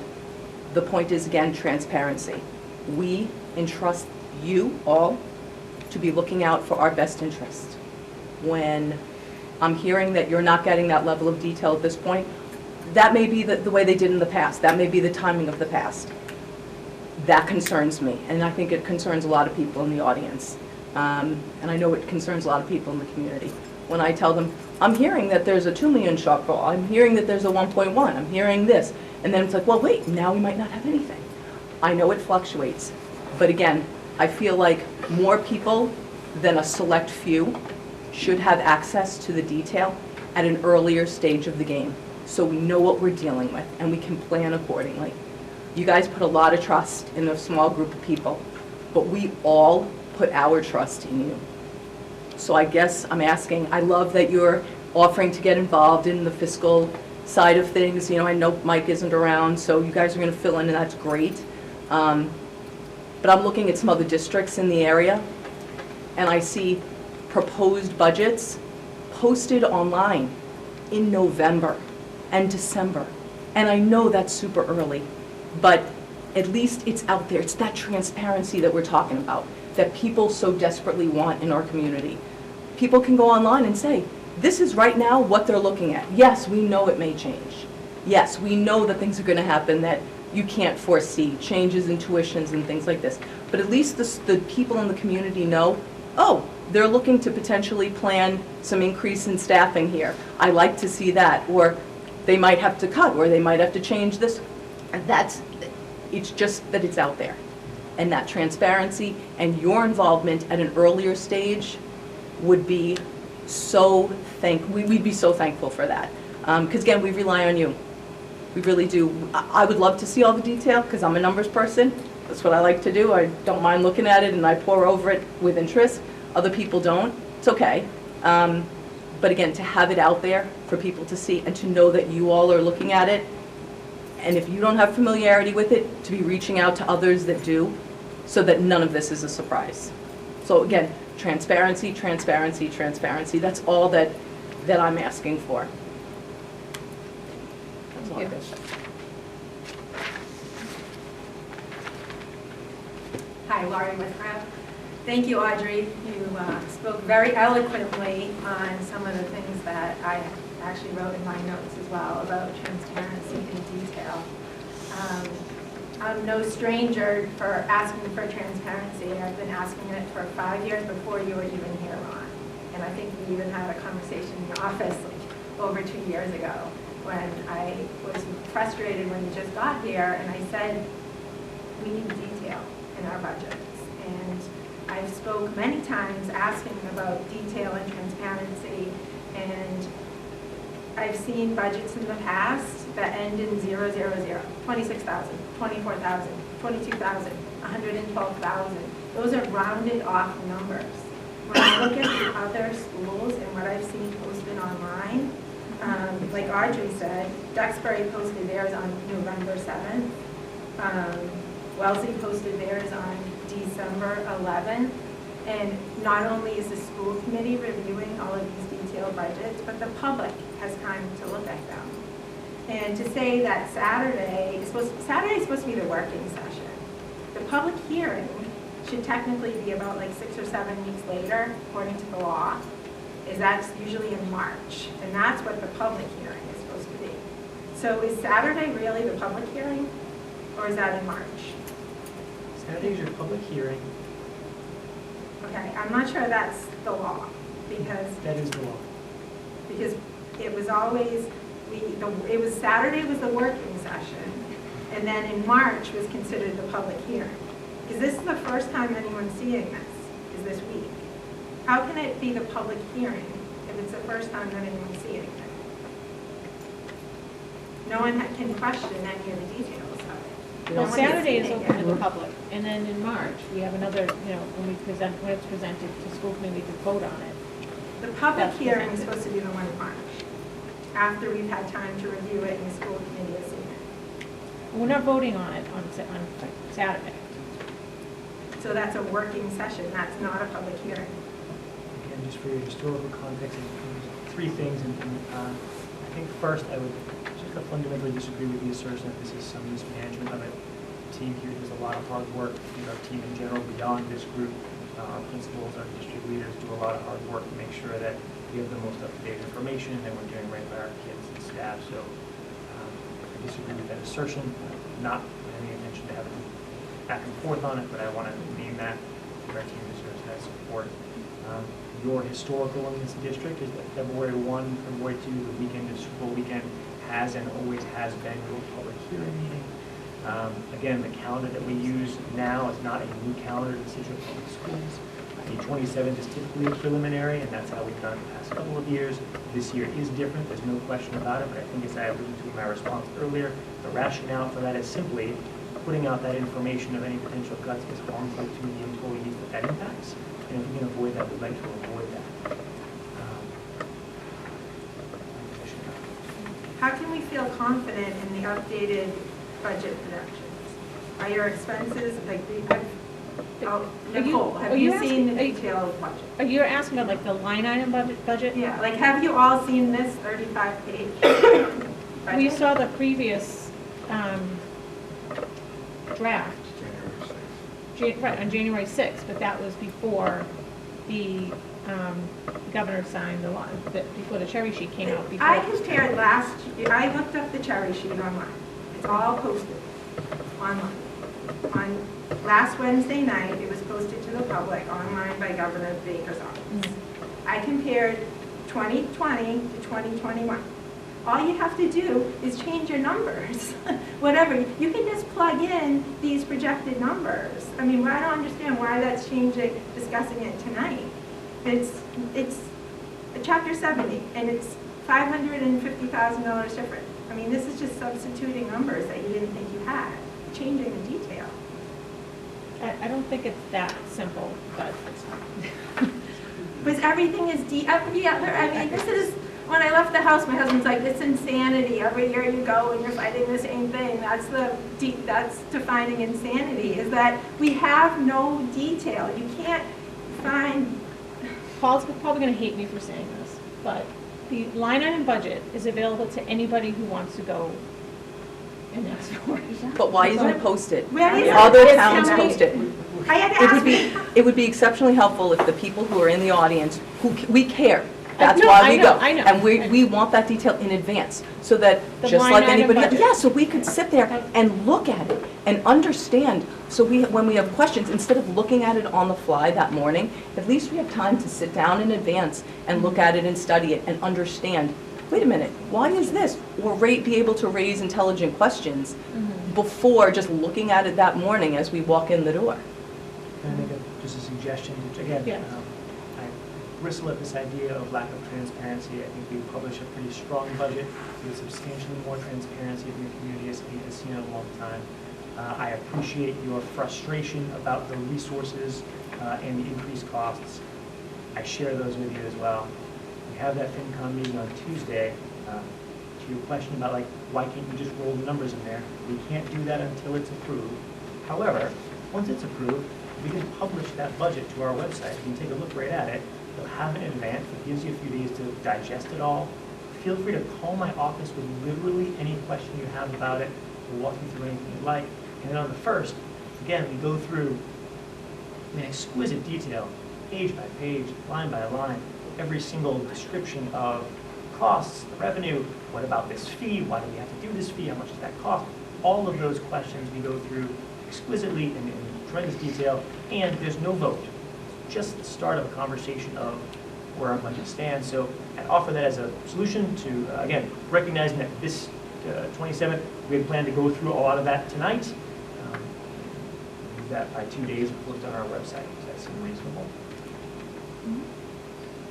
So after the meeting tomorrow night, you'll have your figures, you can fill it in and post it. Yeah, right to the website. So on November 6th was the meeting here, some date in November. Paul, I asked you, and it's on record, where the student parking fees went. You told me confidently multiple times, they go to the town, they go to the town, go to the town. Yeah, they do. They do, right? Yep. So they're not in your revolving account. No, they're not. Okay, so we have the detail from Nancy Holt that they are in your revolving account. So how can we have confidence in this detail? She says 67% of it are in your revolving Oh, account. that's the financial forecasting meeting. 67% of the $20,000 we collect is in the financial forecasting meeting. It's a revenue of the town. It's not a school revenue. I'll explain that further. And again, I feel like we're having the conversation for February 1 here without any information, so I can caution us on that. When a resource comes in, if it's not a direct revolving account, it's not something that we can access to direct. Those resources get consolidated. They get put all together. They back out, your town, backs out some things that are shared costs like insurance and so on. And then a total revenue is generated. 2/3 goes to the school district, 1/3 goes to the town, simply because we have over 500 employees. So that, along with lots of other resources, get put in as part of the resource. But there is not a direct link. That is, there is not a fee coming in for your parking that goes directly to something we do for parking lots.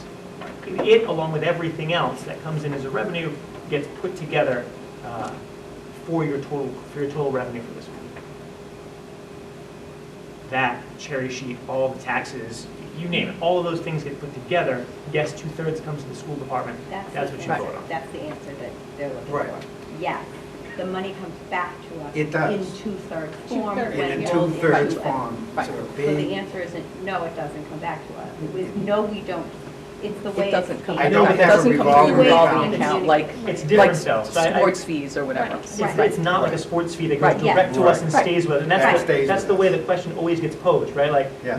we pay for sports. What if I pay for parking? Those pots of money are handled differently. Right. Certainly not, yes. So Duxbury's revolving account is $2.8 million listed online. Scituate's revolving account is $1.3 million listed online, according to your last year's 2020 budget. That's a $1.5 million difference between Scituate and Duxbury in the revolving accounts, with budgets very similar. Duxbury's 40 million, Scituate's 43. Why do we have a $1.5 million difference in just in revolving accounts? We charge less fees. Duxbury. I Well, mean, it- yeah. I'm just asking, I'm And comparing, like we it have. may all have the these school things lunch in listed. there, which we don't because it's completely different. They may have school lunch in there, which we control, but the town controls. It's not one that we have any control over. Just different If we, method of only if we have to put money into it from the LEA. I don't know what Duxbury has, but Duxbury has a very early town meeting. It's probably at the end of February, beginning of March. Which is I don't know probably why they folks have there. $2.8 million in there. I know what we have is 1.3.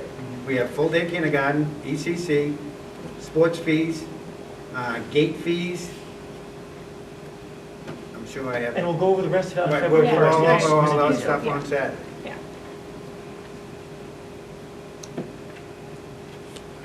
Melissa Wiley, 179 Maple. I just have a couple of questions. Mr. Griffin, if we could go back to the leadership under the nursing piece. B had a comment about something about the Headley nurse and a complaint. In 2016, a complaint came through, filed for the Hadley School. Okay, because I was there at the time, and it was not an anonymous complaint. I filed the complaint against John McCarthy. So I disagree with that statement that it was against the nurse, because there are no violations against me at all. So and I also have a question that I have pretty much school committee. I guess I just need some clarification and understanding as to, we have an outgoing superintendent who publicly stated on December 5th that his educational philosophy and career objectives do not align with Scituate Public Schools. Why are we allowing him to make budgetary decisions that will impact our district in years? Well, he's not the only one making the decisions.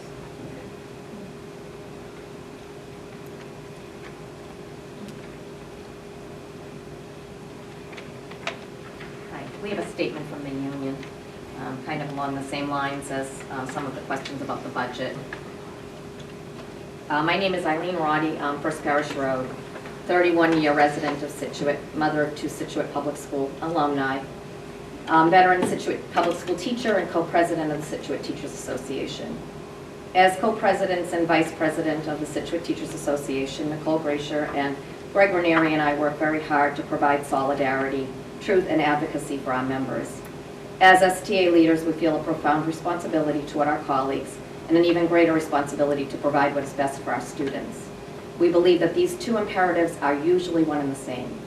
This last month, with the surprising news that we were facing an apparent budget deficit in excess of $1.1 million, has been uniquely stressful for the STA leaders. Like our union leaders before us, we were confronted with the reality that this deficit would likely result in layoffs among our members unless another solution could be found.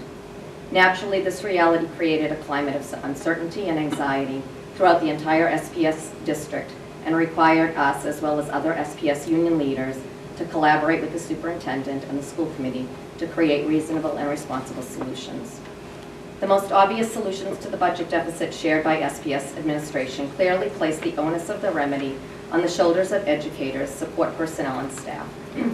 Most of these solutions involve significant sacrifices on the part of the teachers, paraprofessionals, custodians, cafeteria workers, and secretaries, some of whom are earning only enough salary to cover their insurance payments. Having said that, we wish to acknowledge that this was not the energy communicated by the school committee members who participated in the meetings, and we greatly appreciate that.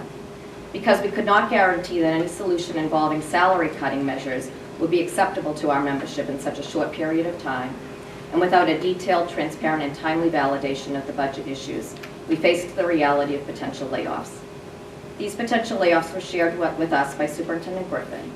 While the elimination of any SPS position is unacceptable, it is particularly concerning that the intended eliminations did not, in our opinion, reflect the priorities of the strategic plan or the district's and the community's commitment to the healthy growth and development of the whole student. Our school system has said that it is committed not only to offering the best in instruction and technology, but also to an emphasis on the social, emotional well-being of our students. Our strategic plan is largely centered on these goals. Of the positions that were slated for elimination, approximately half are positions that are intrinsic to and designed to directly and specifically support the health and well-being of our students. The rationale, we were told, for some of these eliminations were that these individuals had the least impact on students, and did not have any impact on the outcomes on the outcomes of high-stakes testing, standardized testing. This rationale is the antithesis of what we, as educators and union officers, believe Scituate Public Schools is about. We know, as the people on the ground and at the front lines of the Scituate educational experience, it is not what our union members are about, and we firmly believe that it is not what our families are about. We are relieved that the budget deficit situation seems to have been resolved, and we have great hope for the future of our school system. We are proud of the work that we do as teachers and proud of the impact that we have on children, not just through the individual positions we hold, but through the relationships that we build with each individual child, the support that we give them, and our commitment to the health of every student sitting in our classroom. We arrive each day with the mission to serve not only the students' intellectual growth, but their creative, emotional, social, and physical growth as well. It is our hope that in the future we can uphold this objective by working collaboratively and cooperatively with our school committee, along with new leadership. We hope that we as a school community can anticipate problems before they become crises, facing them head-on with full transparency, and tackling future challenges together as equal stakeholders in our school system and as the trustees of every child and employee in the Scituate school system.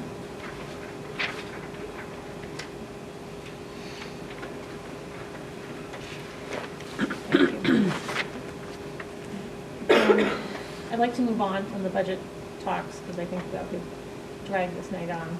I just want to say, you know that we will do everything we can to avoid any layoffs. It's the last thing we want to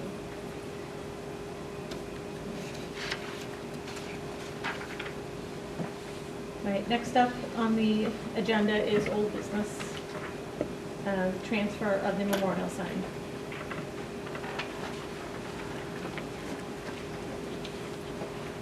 Just a brief update from your last meeting. The committee was unsure about the location of the sign. We did be able to vote on the location. Recommended location is here with a star. There's been some communication by Mr. Williams as well to share with the committee. It sounds like the sticking point here is a question as to whether or not we put a new post in the ground or you would affix the sign directly to an existing one-way sign. Okay. I mean, I had suggested putting the sign on the one-way sign because it was there. But I'd like to hear from Joe. Yeah, we had conversation, I spoke with my brother and spoke with a number of people. The precedence here in Scituate, the other two signs, the Louis von Carl sign and my dad's existing sign, was that it's a single pole, freestanding, not to be commingled with a routine traffic sign. And we just felt that due to his years here and whatnot, and the precedence of the other two signs being just a single pole, it's a simple thing. And there's no, I spoke with Kevin Cafferty, the DPW director, last week. He said, to be honest, Joe, they're just going to dig a hole. There's no jackhammer, there's no concrete needing to be removed. It's in a grass area. And he said the spot just needs to be marked, and that he would go out there with his crew and just take a look at it. And his main concern was the sight lines, that it's not interrupting the view of anything else. That was Kevin's take on it. And he did say, he's had dealings with Mr. Griffin in the past, and he understands, why he said what he said, but because he usually says, well, we can have the jackhammer or something. But this is grass. This is a grass area. And at the beginning of the circle? Yes. Yeah. To the left of the one-way sign. Okay.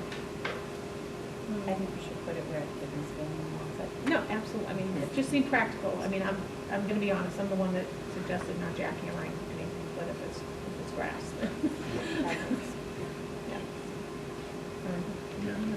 No, I don't know. Yeah, I don't know why we're making it so complicated. I mean, that's where the street sign should go. It really just comes down to getting the whoever approves signs, which we've already got the approval, as long as they approve, I mean, that's where the street sign should go. I mean, we do have a lot of signs, but this one is a little bit, Stone Town. yeah. I mean, there are a lot of signs, but let's not make it that complicated. Just put it there. My name's Michael Loring, and JJ was our class advisor, class of 1958. And I know I don't that old, do I, Pete? But we were disturbed. Our class was Joe's first class that he had, and he'd been to every one of our reunions, okay? He's a continuing mentor, okay? He mentored me, thank God, okay? Because when I went to law school, he said, he went to what? Law school. He couldn't get out of his own way. It was, except for Joe, all right? He turned me around, and I'm not the only one. There are other people that I know in this town, and it's just fitting that he was honored, and it should be there, and it should be out front and right up there. I just want to, because my class was very concerned with this. We have a website for our class, and there's 70 people on it, but they were really concerned because they loved it. And I just want to make that clear from the class of 1958. So, thank you. I'll entertain a motion. I make a motion to place or install the sign for Mr. Gibbons on the grassy knoll at the entrance of the at the entrance of the Gates driveway. Is there a second? Do we need to, I know we did this last time, do we need to suspend the memorial policy if we're going to this? Well, it's a pre-existing sign. I thought we voted to approve the move, it was just a matter of You where did, we put it. patience. So Yeah. I'm fine with this, don't get me wrong, I just want to make sure we do it appropriately. Do we need to? It would be beneficial to cross every T and dot every I. It takes just a second to suspend it, have the vote. Even though reinstated. it's an existing, because they were, as at Old Gates, it was there when we were using Old Gates, so it was kind of like a pre-existing. I think we've done this with everything else in the past, just to make sure there's no And Joe, I issues. could be wrong, correct me if I'm off base here. I don't believe the J.J. Gibbons sign was installed until after the school department left the school. Is that It correct? was done in '04. Gotcha. The one, is the one Oh, outside? no, the sign, actually, no, you're right, it was after it was used. So Yeah. anyway, it may be moot, right? Because everyone here, like, we talked about it last Yeah. time, he's a good person, want to do right by him. Yeah. I would just say for the sense of continuity, and it does no harm to suspend it and reinstate it, that would be the safest, most. Okay. No one's going to fight this, I think. No. it's- Except for Mr. Griffin. Yeah. Do we know what the? So I move to temporarily suspend policy FFA memorials. Is there a second? Second? All those in favor? Aye. And now I second the grassy knoll. Sarah, all those in favor? Aye. Aye. And I move to reinstate policy FFA. Second? All those in favor? Aye. All right. Thank you very much. Thank you. Thank you. All right. You okay with it, Judy? Next up is the Scituate High School Program of Studies. Dr. McGuire, Ms. Rundle?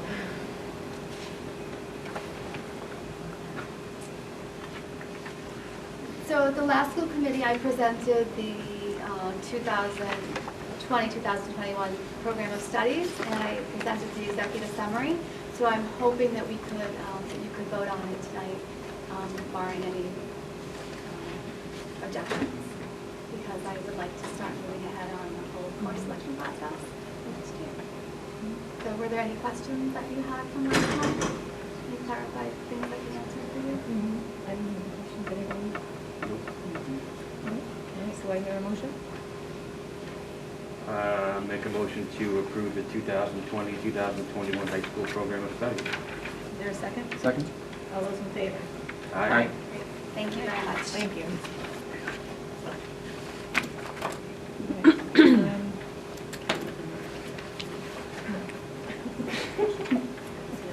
Okay, next up is subcommittee reports, the stipends subcommittee. I'll be brief with this. Again, as a reminder, you've got your subcommittee in place to explore an update to our stipends appendices in our Teachers Association CBA. It also covers sports and extracurriculars. We have an existing set of stipends that hasn't been reviewed in some time.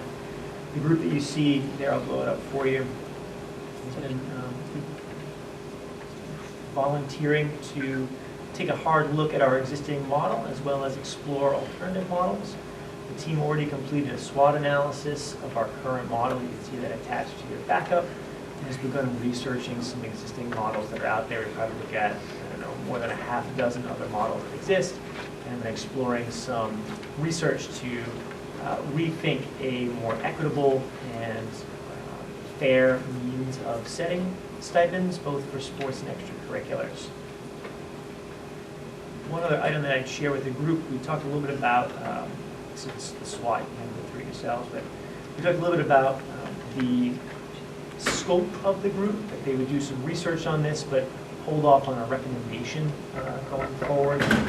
And the group wanted you to rethink, reconsider that. They'd like to make a recommendation if they can at the end of the process. So there's no vote necessary, just looking for guidance from the committee as to whether or not you'd like to have them stick with just research or ultimately make a recommendation or their best possible recommendation in the spring, even if it may be pending additional information that would be needed in the fall or further, follow-up meetings that would be sent in the fall. I think if you are doing research and you come up with figures or, relevant facts that would affect the stipend, I think it makes sense to present. Yeah, I did miss the meeting last week, but I think it makes sense to make a recommendation to the, Yeah. coming out of any subcommittee, make some kind of recommendation to the school committee, and whether we accept it or reject it, or use it You a can year just take it down. as information or- too. Right, Right. hold on to it. Yeah. So to me, it makes sense. Okay. We'll make that adjustment to scope committee. Okay. Next up is the acceptance of gifts. So, received a check in the amount of $1,000 from the Early Childhood Center Parent Committee to go toward the partial funding of the new swing set that will be going in shortly. We're just waiting for a final schedule, but all of the equipment has been ordered, so we're just waiting for the start date to accept the swing set in the current playground, to add a swing set to the current playground. Okay, do a motion. Move to accept with great appreciation the $1,000 donation to the Early Childhood Center. Is there a second? Second. All those in favor? Aye. All right, next up is the second opportunity for comments, questions from the public. I will note that on the agenda after this is the superintendent search update, and I will be taking questions on that, so. Now or after your? After. Okay. Yeah. Perfect. Yeah. I just have a quick question, just Jen O'Neill, Gannett Road, the genie over there. Just back to the survey that's going out about starting school before, after Labor Day. Yeah, people online have been asking. So, Live tweeting again. yeah, I just answered a question at tonight's school committee meeting, that's what was discussed. When will the survey or They timeframe go usually out? can go out before them pretty quickly and go out Okay. pretty quick, so. I mean, I think the earlier the better, because we usually do it on the calendar in March, Okay. so. And regardless of the survey, I guess. Well, I mean, answers would- honestly, and we think we have to look at the school. But the calendar. survey's not going to make the decision? No, it might not. That's take it into possible. account. I mean, you have to look at the big picture. Right. you know, what does it look like in June? You know, I would say when we vote the calendar, usually it's done over 2 school committee meetings. Right. So the first is to look at it, let everyone see it. The second would be to actually vote it. So there'll be Yeah. plenty of opportunity for comments from the public. I'm sure you're getting more And I'm comments from sure we'll the get many emails as well. Yeah. Please send them via email or in a meeting, not on social media, so we can get them. all. As I said, I just said that That's not for you, Jen, it's in general. there was a discussion about Labor Day being late. There's already been postings about it online. So, okay, thank you. I want to answer that question. I will sign the Okay. paper later. My question is, can we pick a date when that And survey you is are? going to go out? I will give you my name and my Sure. information a little later. Mhm. I'll write Yeah. it down. Actually, can we talk about what just happened so everybody's aware? of- Yes, anybody who doesn't want to identify themselves is able to just sign in. Thank you. Okay, that sounds like she wasn't. I know. I'm sorry of that. So, if we could pick a date that we know that the survey is going out, just so we can make sure the survey goes out and so people are informed of when they can expect to see that. So I just want to make sure that it actually Well, goes out. If any survey that goes out for parents in the community, anybody that's signed up to get those notifications will get the survey, like the superintendent survey. It just, to me, it makes me nervous to hear that the survey will go out soon. I would prefer to have Well, the survey will what- go out in the next 3 weeks or 4 weeks, so we Well, I have a would prefer deadline. sooner than that. What do you think the time We're would not going to pick a date, but it'll go out soon. I'm not going to, Yeah, I we mean, just decided what's going to happen. We'll set we'll set a date in the next couple of days to like. I mean, for an put it out, example. But I'm not going to Yeah, in the name it beginning, right just. here, look at the calendar. It'll take a few It'll days. take like a week. It's just a survey. We promise it'll go out. Promise. This will be a very. Email me, call me if touchy you're concerned, but I promise we'll get a survey out. Yeah. Promise, promise, promise. For this survey, we should probably do this for all of our surveys. Can we say when the survey closes in the email? Yeah. The survey opens on Monday, we're going to close it on Give it- February 14th, whatever. Give it a week or you know. something. Yeah, just so people know and they don't Good point. miss the deadline. Can I just make a comment about that starting before, after Labor Day? There are a lot of towns that start before. My brothers both live in towns that do. But I also want to note that their towns also give the Jewish holidays off. So at the end of the year, it comes out the same pretty much because they start before and they do like the Wednesday, Thursday before Labor Day and they get those 2 days, but then they take the Jewish holidays off, which we don't. So it kind of comes out the same. I just want to put that out there. If I'm not at a meeting when you're discussing it again, if someone could just remember that little detail that, you know, sometimes if they're comparing to other towns and think that they're starting earlier and they're going to get out earlier, They don't necessarily get out early. necessarily. So, well, I think the next school year particularly, with it being so late, that just pushes the whole calendar out. And also, I mean, before you put it out to the public, is there a union, something in the union contract that might not matter what the public says? If the teachers can't go back before, like, I don't know, I'm just bringing that up. So, we can. So Lori, So- we can start the Wednesday before Labor Day if it falls in September, but we have to take the Friday off. So all we're going to gain Yeah, is like 2 that days at the Wednesday, most. Thursday that people do. Yeah. And the teachers cannot start any earlier than the Monday previous to Labor Day. Right. So that constrains it a little bit on that end. Right. So the earliest, if you were to do 2 PD days, the earliest students could start would be Wednesday. We're getting in 2 days if we go Yeah. back before Labor Day. It's really the crux Right. of it. Yeah. That might be important for people to know when they take the survey. You're only getting 2 days. Well, Can I So just Janice, do you want to have a survey with Ron before we send it out then? If you need input from us, let us know. It sounds like there's a couple comments we made about what we want to add to it to just make sure that it's done. Can I just say, we all lived through the last survey, and I think that if you're not going to follow what the people say, which we all know is going to be they don't want to come back until after Labor Day, then why do the survey if you're not going to? Because you just said you may not. Well, I mean, my personal opinion is that if like the following, like the school year, if it starts so late, and if we are able to work something out that we can start before Labor Day, I'm for it. Other, I was, you know. I would have been for it when I was working, I would have been Right. 100% for I it. was But for the I just last found that the change, but- community spoke so loud and clear last time that no way that I they don't, want you to know, go well, back. I agree, I was at the meeting where people came, there were a lot of people that spoke in favor of switching it back to Right. after Labor Day. Mhm. That doesn't necessarily mean that that's what the survey reflected. It could have been 50-50, I don't know. I wasn't, We didn't do a survey last time, but No. most of the comments were more around the fact that we changed it so late. It was late. Yeah. We changed it in May or June. We Mhm. totally botched that. Yeah. I mean, Totally take credit for that. But, I mean, at the end of the day, it was more because it was so late that people were Okay. upset. Yeah. And they said, if we did this in I April. just didn't want you to do it, have people thinking, oh, this is, we don't want to go back until after, and then you say, oh, no, we're going back before. Right. It's A kind lot of of people my said if ask. we had made the decision in April when we voted the budget the first time, they would have been fine with it. Okay. It was pretty Yeah. split for the It wasn't- town it on was- when we started, because you had voted One the versus calendar the and then changed it.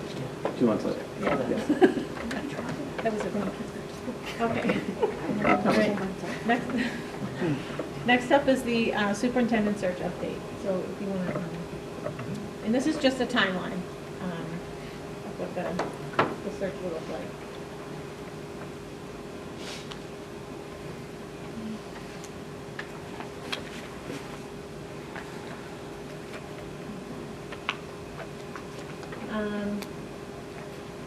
All right, so we had a meeting last week, Paul and myself and Bonnie met with Jim. Jim, Jim, and, let's see, Jim, Hardy. can you make that just a little bit bigger? Hardy, Jim, I'm sorry, a little bigger. Can you make it a little bigger? Thank you. So, Jim Hardy from MASC, the Massachusetts Association of School Committees, is spearheading the search. So he sent out the web postings for the position. He's starting focus groups, so he's going to go to all the schools and speak to the teachers in the schools. He's going to have open public meetings, a couple for the community members, one during the day, one at night. And then March 2nd, Jim will present to us, and we'll go over all of his findings. We'll finalize the search committee. I have received emails, Bonnie might have as well, or Kim, about people in the community interested in participating in the search committee, but it's a huge time commitment. So anybody that is chosen will have to commit to every night that we meet, because you cannot if you miss. go down a little, if you go Yeah, down a if you little want further, to you scroll can see down. the, This is the timeline for, that's the the time, specific very timeline compressed for. in March. Yes. So March 9th will be the first meeting that we go over all the applicants. And we whittle it down to, I don't know, hopefully 10. 10, Yeah. whatever, yeah. So as you can Jim will lead see, us on that. that the ensuing dates, it's an interview at 6 o'clock, an interview at 7:30. And there's 6 dates in there. And that's the commitment that you have, that anybody who's interested has to make. So by the end of that timeline, and before the March 23rd school committee meeting, a recommendation will be made to the school committee. And then that's when we'll take it from there. Do you have any questions so far? To date, just to fill in a few things, to date, 198 parents as of 11 o'clock this morning have filled out the survey. 67 staff members, 6 residents, 4 students, and 2 others, that would be grandparents of students, have filled out the survey. The posting went out on Friday. We approved it Thursday night and went out on Friday. So we're right on schedule.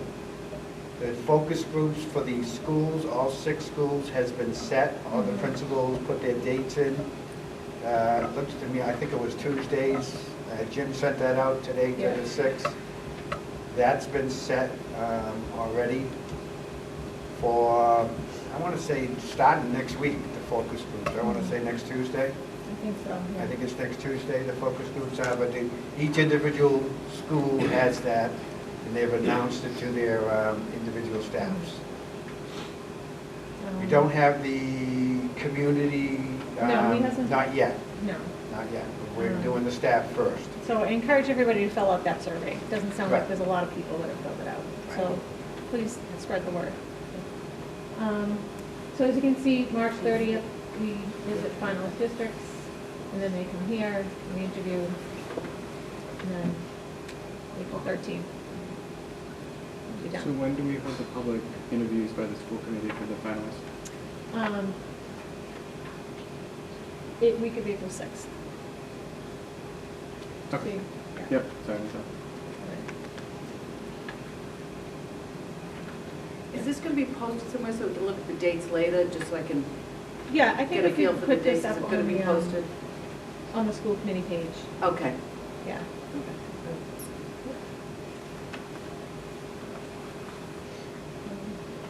Janice, who so far has been involved with the process that you've already discussed, like Just- meeting with Jim and whomever? Just so far, it's just Bonnie Donahue, the head of HR, Yep. myself, and Paul and Jim. That's really it so far. Okay. Yeah. Because we just had to finalize the timeline. Yes. So. Yes, okay, thank you. Any other questions on that? And I'll have another follow-up, not necessarily related to this, but somewhat related? I have a question. Is there a list on, sorry. No. Is there a please. list on, I saw somewhere who represents the screening committee. Right. I think that will be helpful. There's a, I put them both up there, Jan. yeah, there's a list of who actually will be part of the screening committee. I think it's Oh, you mean important. the, Preliminarily. Yes, the preliminary. You guys vote on that, but this is what we put in there, so. Yeah, so I think that this yeah. is important for Right. everyone to understand who's involved in the screening process. yeah, Only 2 members of the school committee right. are on that, which we have to vote on probably at some point. Right. Mhm. And then these are the other representatives on that screening committee. So how many members total do the screening committee? Not as many as the last one. 12? It's 12 right now. Yeah. Can we add additional if we wanted to? Or- We have Okay, this, Jim. Talk to them. I think we need more paragraphs in. The teachers. There's no, Yeah, It two says it in the different paragraph above it. In the paragraph. Of the above. teacher involvement. Yeah. Is that typical? Because I feel when I was on the last, not the last committee, the one before, that we get more teacher representation. I feel like it was more usually. Even 3 years ago, I think we had about between 7 and 9 Well, I'll tell staff you, members. because when Most of the McCarthy was teachers. hired, I believe I was a teacher, there were union reps, or union officers, and another teacher. I think there was a differentiation between them. The union, I think in making up this list, we were thinking of the timeline we're under and the time it takes to interview an applicant, and how in the last search, like, everybody goes around the table and asks a question. So it was really just more like time constraint that we were thinking of. I just feel like in our positions, it's a unique position. We work the most with that. Yeah. vendor. But I don't want to take the positions from teachers who feel strongly about being on there either, because I want their voice heard.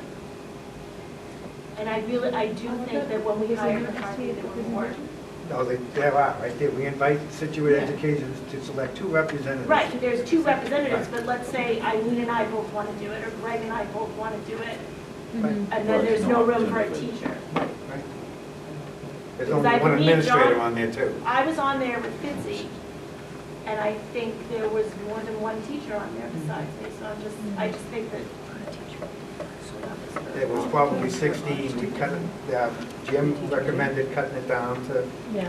with the time constraints that we had. So we did take a look at this, and there's 1 administrator out of the 10, the 10 principals, 2 parent representatives, 1 pre-K through 5, representing 6 through 12. Represented town of Scituate. We need some, either a selectman, town administrator, town finance director, a MECO representative, a special education parent, a student representative, and a community member at large. That could be the grandparent that filled out the Yeah. survey. I think last time we had about 5 teachers. There were a lot of, Yeah, there was At a- least lot of one or staff. two at department heads. yeah. I think it's important to represent all of us, because I do think, I don't, in this capacity, I don't look at us as teachers, I look at us as union representatives. And then we have the different units of department chairs, unit A, teachers. It's Yeah. a large group, it's the largest group that works with the superintendent, I just feel. Personally, I feel like there should be 4, a union representation, a unit A member, a unit B member, and 2 unit A members, 1 secondary, 1 primary. So I think there should be at least 2 more positions from, with 340 members, that's a huge representation. And I We think should also be looking needs at to be a little bit more our other proportionally side unions represented. too. Having at least one person represent some. I think if you're concerned. You guys can talk about Yeah, that. we can talk, Right. yeah. Yeah, if your It's not concern coming is the length of the interview process, there might be some creative ways to strategize with that in terms of like if you have large numbers, you know, people working in teams or, you know, to come up with questions and that kind of thing. But at least having those people in the room and being able to kind of experience the interview and contribute to the questions, you know. And processing the questions. Processing. I remember that Okay, one we- night we had 5 interviews in one night. Yeah. I mean, I think we have to look at the schedule of everybody when we Right. do the scheduling, but making sure we can cover a wider variety of the staff to make sure that we cover everything. All right, we can look at it again. Hi, Michelle Rama-Kosha from 121 Cedric. I'm just wondering if the teachers they have to be classroom teachers, if they can be supervisors, I don't know if a supervisor is considered an administrator or not. Just wondering like what the criteria are. It's really up to the association, the teachers' association, who they choose to, anybody, it could be anybody they feel would represent them, best represent them. I would echo the view that there should be a teacher from every school represented, if not like from the fellows. What's the process and who makes the decision as to who's picked? Well, we haven't really got. School committee makes The it. school. School committee makes it. We were just really in the beginning process, you know, we haven't received any names from the Teachers Association, and, you know, other than community members that have reached out. Are we waiting for this letter? We haven't received this No, letter? yeah. Okay, that's why you haven't gotten any names. Yeah. We weren't planning on, if you look back at the timeline, the school committee's not gonna look at not gonna ask for this for a little bit, I believe. Because we're not gonna, the screening committee's not gonna have to meet Yeah. until March. So we got the Yeah. whole month of February, which is that February 10th meeting. Yeah. We can do it then, or you could have a special meeting before that and ask for people. So the majority of the work starts March 9th. Yeah. So, give us some time. So bribery would work. What? Bribery would work. And this is what the firm we hired, this is what they're recommending. so. Yeah. And Jim would have been here tonight, but he has another one that Yes, yes, he he's does. working on too, so. So when is that letter going out, James? Maybe it should probably be a bigger discussion point on the 10th, right? Is that going to go out in time for the staff to respond? Well, I think we need to talk with, include the union into the number of teachers, employees. As well as the school committee as a whole? Yeah. Any other questions on the search? Okay, if anybody has any other questions after tonight, feel free to email me and I'll try to answer best I can. All right, next up is warrant signatures. We didn't have anybody sign since the last meeting. Correspondence? No correspondence? Is there any correspondence? Any other business that may come before the committee after the agenda is posted? No, I just, on this ad for the budget hearing, there was some text that said reference March of 2019. So I don't know if that was, I don't think that was printed. I think that was just the text to the ledger. Take a look at it for you. Yeah, we haven't said that yet. But just that first paragraph where it references to whom it may concern, it references Monday, March 4th, 2019.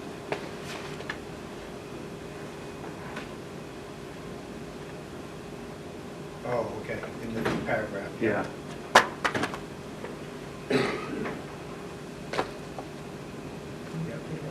Yep, I'll see that again. All right. Future agenda items, anybody have anything? Other than the calendar. Maybe if we When's the have- next meeting? Is it February 10th? So what will be the next steps to figure out I mean, we have to take the recommendations of Mass in terms of who's on the committee, but can we wait until the next meeting to determine You how got many till- of each group yeah. are going to be part of this? If you want to make it 16, go right ahead. But, Okay. you know, just Yeah. be cautious of what we have in front of us. Okay. The compressed time frame and Yeah. I just want to make sure that folks aren't looking for the letter now, but we're not going to. No. Okay. Okay. we could possibly do that. We could send out, you know, the letters tomorrow if you want, but I mean, if you guys want to wait until then, you know, talk to Jim. Funnel your questions to Jim. Can we expand this a little bit more? Okay. And then funnel us to Janice or, you know, Bonnie or myself, and we'll send it to Jim. Okay. Paul, can you or Kim send out the list of who we had 3 years ago? Yep. We have that. I mean, Janice, my only concern is, you know, that time frame in the beginning of March in order to get the committee together, have all the questions, be prepared to go. And that's my only concern. I just want to make sure that if we have a meeting on the 10th, that we use it appropriately. If we need to meet again 24th or that week, Okay. that we just do it just so you're prepared. Okay. Or whoever's on the committee is prepared. Yeah. Yeah, they gotta get sworn in, they gotta do, you know, all that stuff on the 4th, before we start all this. Either that or go over to town hall, one or the other. Okay, future agenda items, I think if we have a survey back from the school calendar. We won't have a survey back the 10th, right? No. That's going to be unrealistic. Yeah. But maybe for, you know, the start of our conversation, absolutely. So we Yeah. can certainly add that. Again, I promise survey will go out, sincerely do. Just 2 quick items on your list you have there. It says February 5th or 3rd, it should be 4, and it's February 6th. They got swapped there, so I apologize for those. Those are last year's. Yeah, and everything else you see there is just other items that we'll continue to work on from now till February and March. When do you plan to have those surveys in for the? When is the survey ending for the superintendent? He did not say that. We'll find out. Yeah. Will you do that? Will we go over that? Yeah, we didn't go over that part of it. Yeah. Like, will that be public?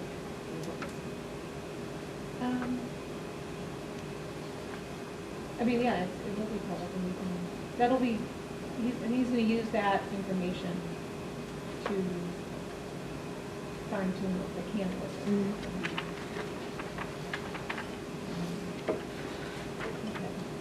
And then I know it's a future agenda item, but just for the kindergarten registration, I just want to say that the staff that did it did an amazing job. I was in and out in 20 minutes. Yeah. Soup to nuts, they did a great job of Very keeping everybody in long line and getting all the Yeah. documentation in line. Yeah. So I just want to say that, from your perspective, everyone that was there did an amazing job. I appreciate the kudos. They fine-tuned that process, so thank you for that. I was going to ask for a future agenda item. I know you've got a huge search with the superintendent ahead of you, but if you could address the principal search at the sure. high school, because a lot of people are asking and they're concerned that it's going to be something that happens so far down the road, given the superintendent situation. So Okay. they'd like, I'm sure An people would update? like to hear an update, yeah, on the plan and the time, and the proposed timeline, and the process. That'd be great, thank you. And I know it's late. I'm not sure if this is a future agenda item, but just as a result of the field trip issue we had last week and the process of getting a field trip approved, is there any way we could move that process online? And it just says, I want to go on a field trip to Kennedy Lake Park, and then it automatically goes to the people that need to approve it. It seems silly that we have this form that you have to go get and then give it to someone, and they have to do this and that. And There has to be a Google Docs sort of. some way that the process flow can just go to the people that need to approve it so that it doesn't happen again. I don't know. Something that I would like to look at for the future. Not sure if it's an agenda item for next time, but something that I would think it could be online, but I don't know.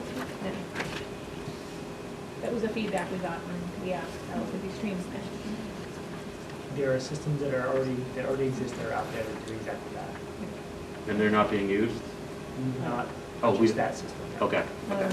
But could you make one in Google? I'm sure put a group of people together to find a way to do it. Yeah.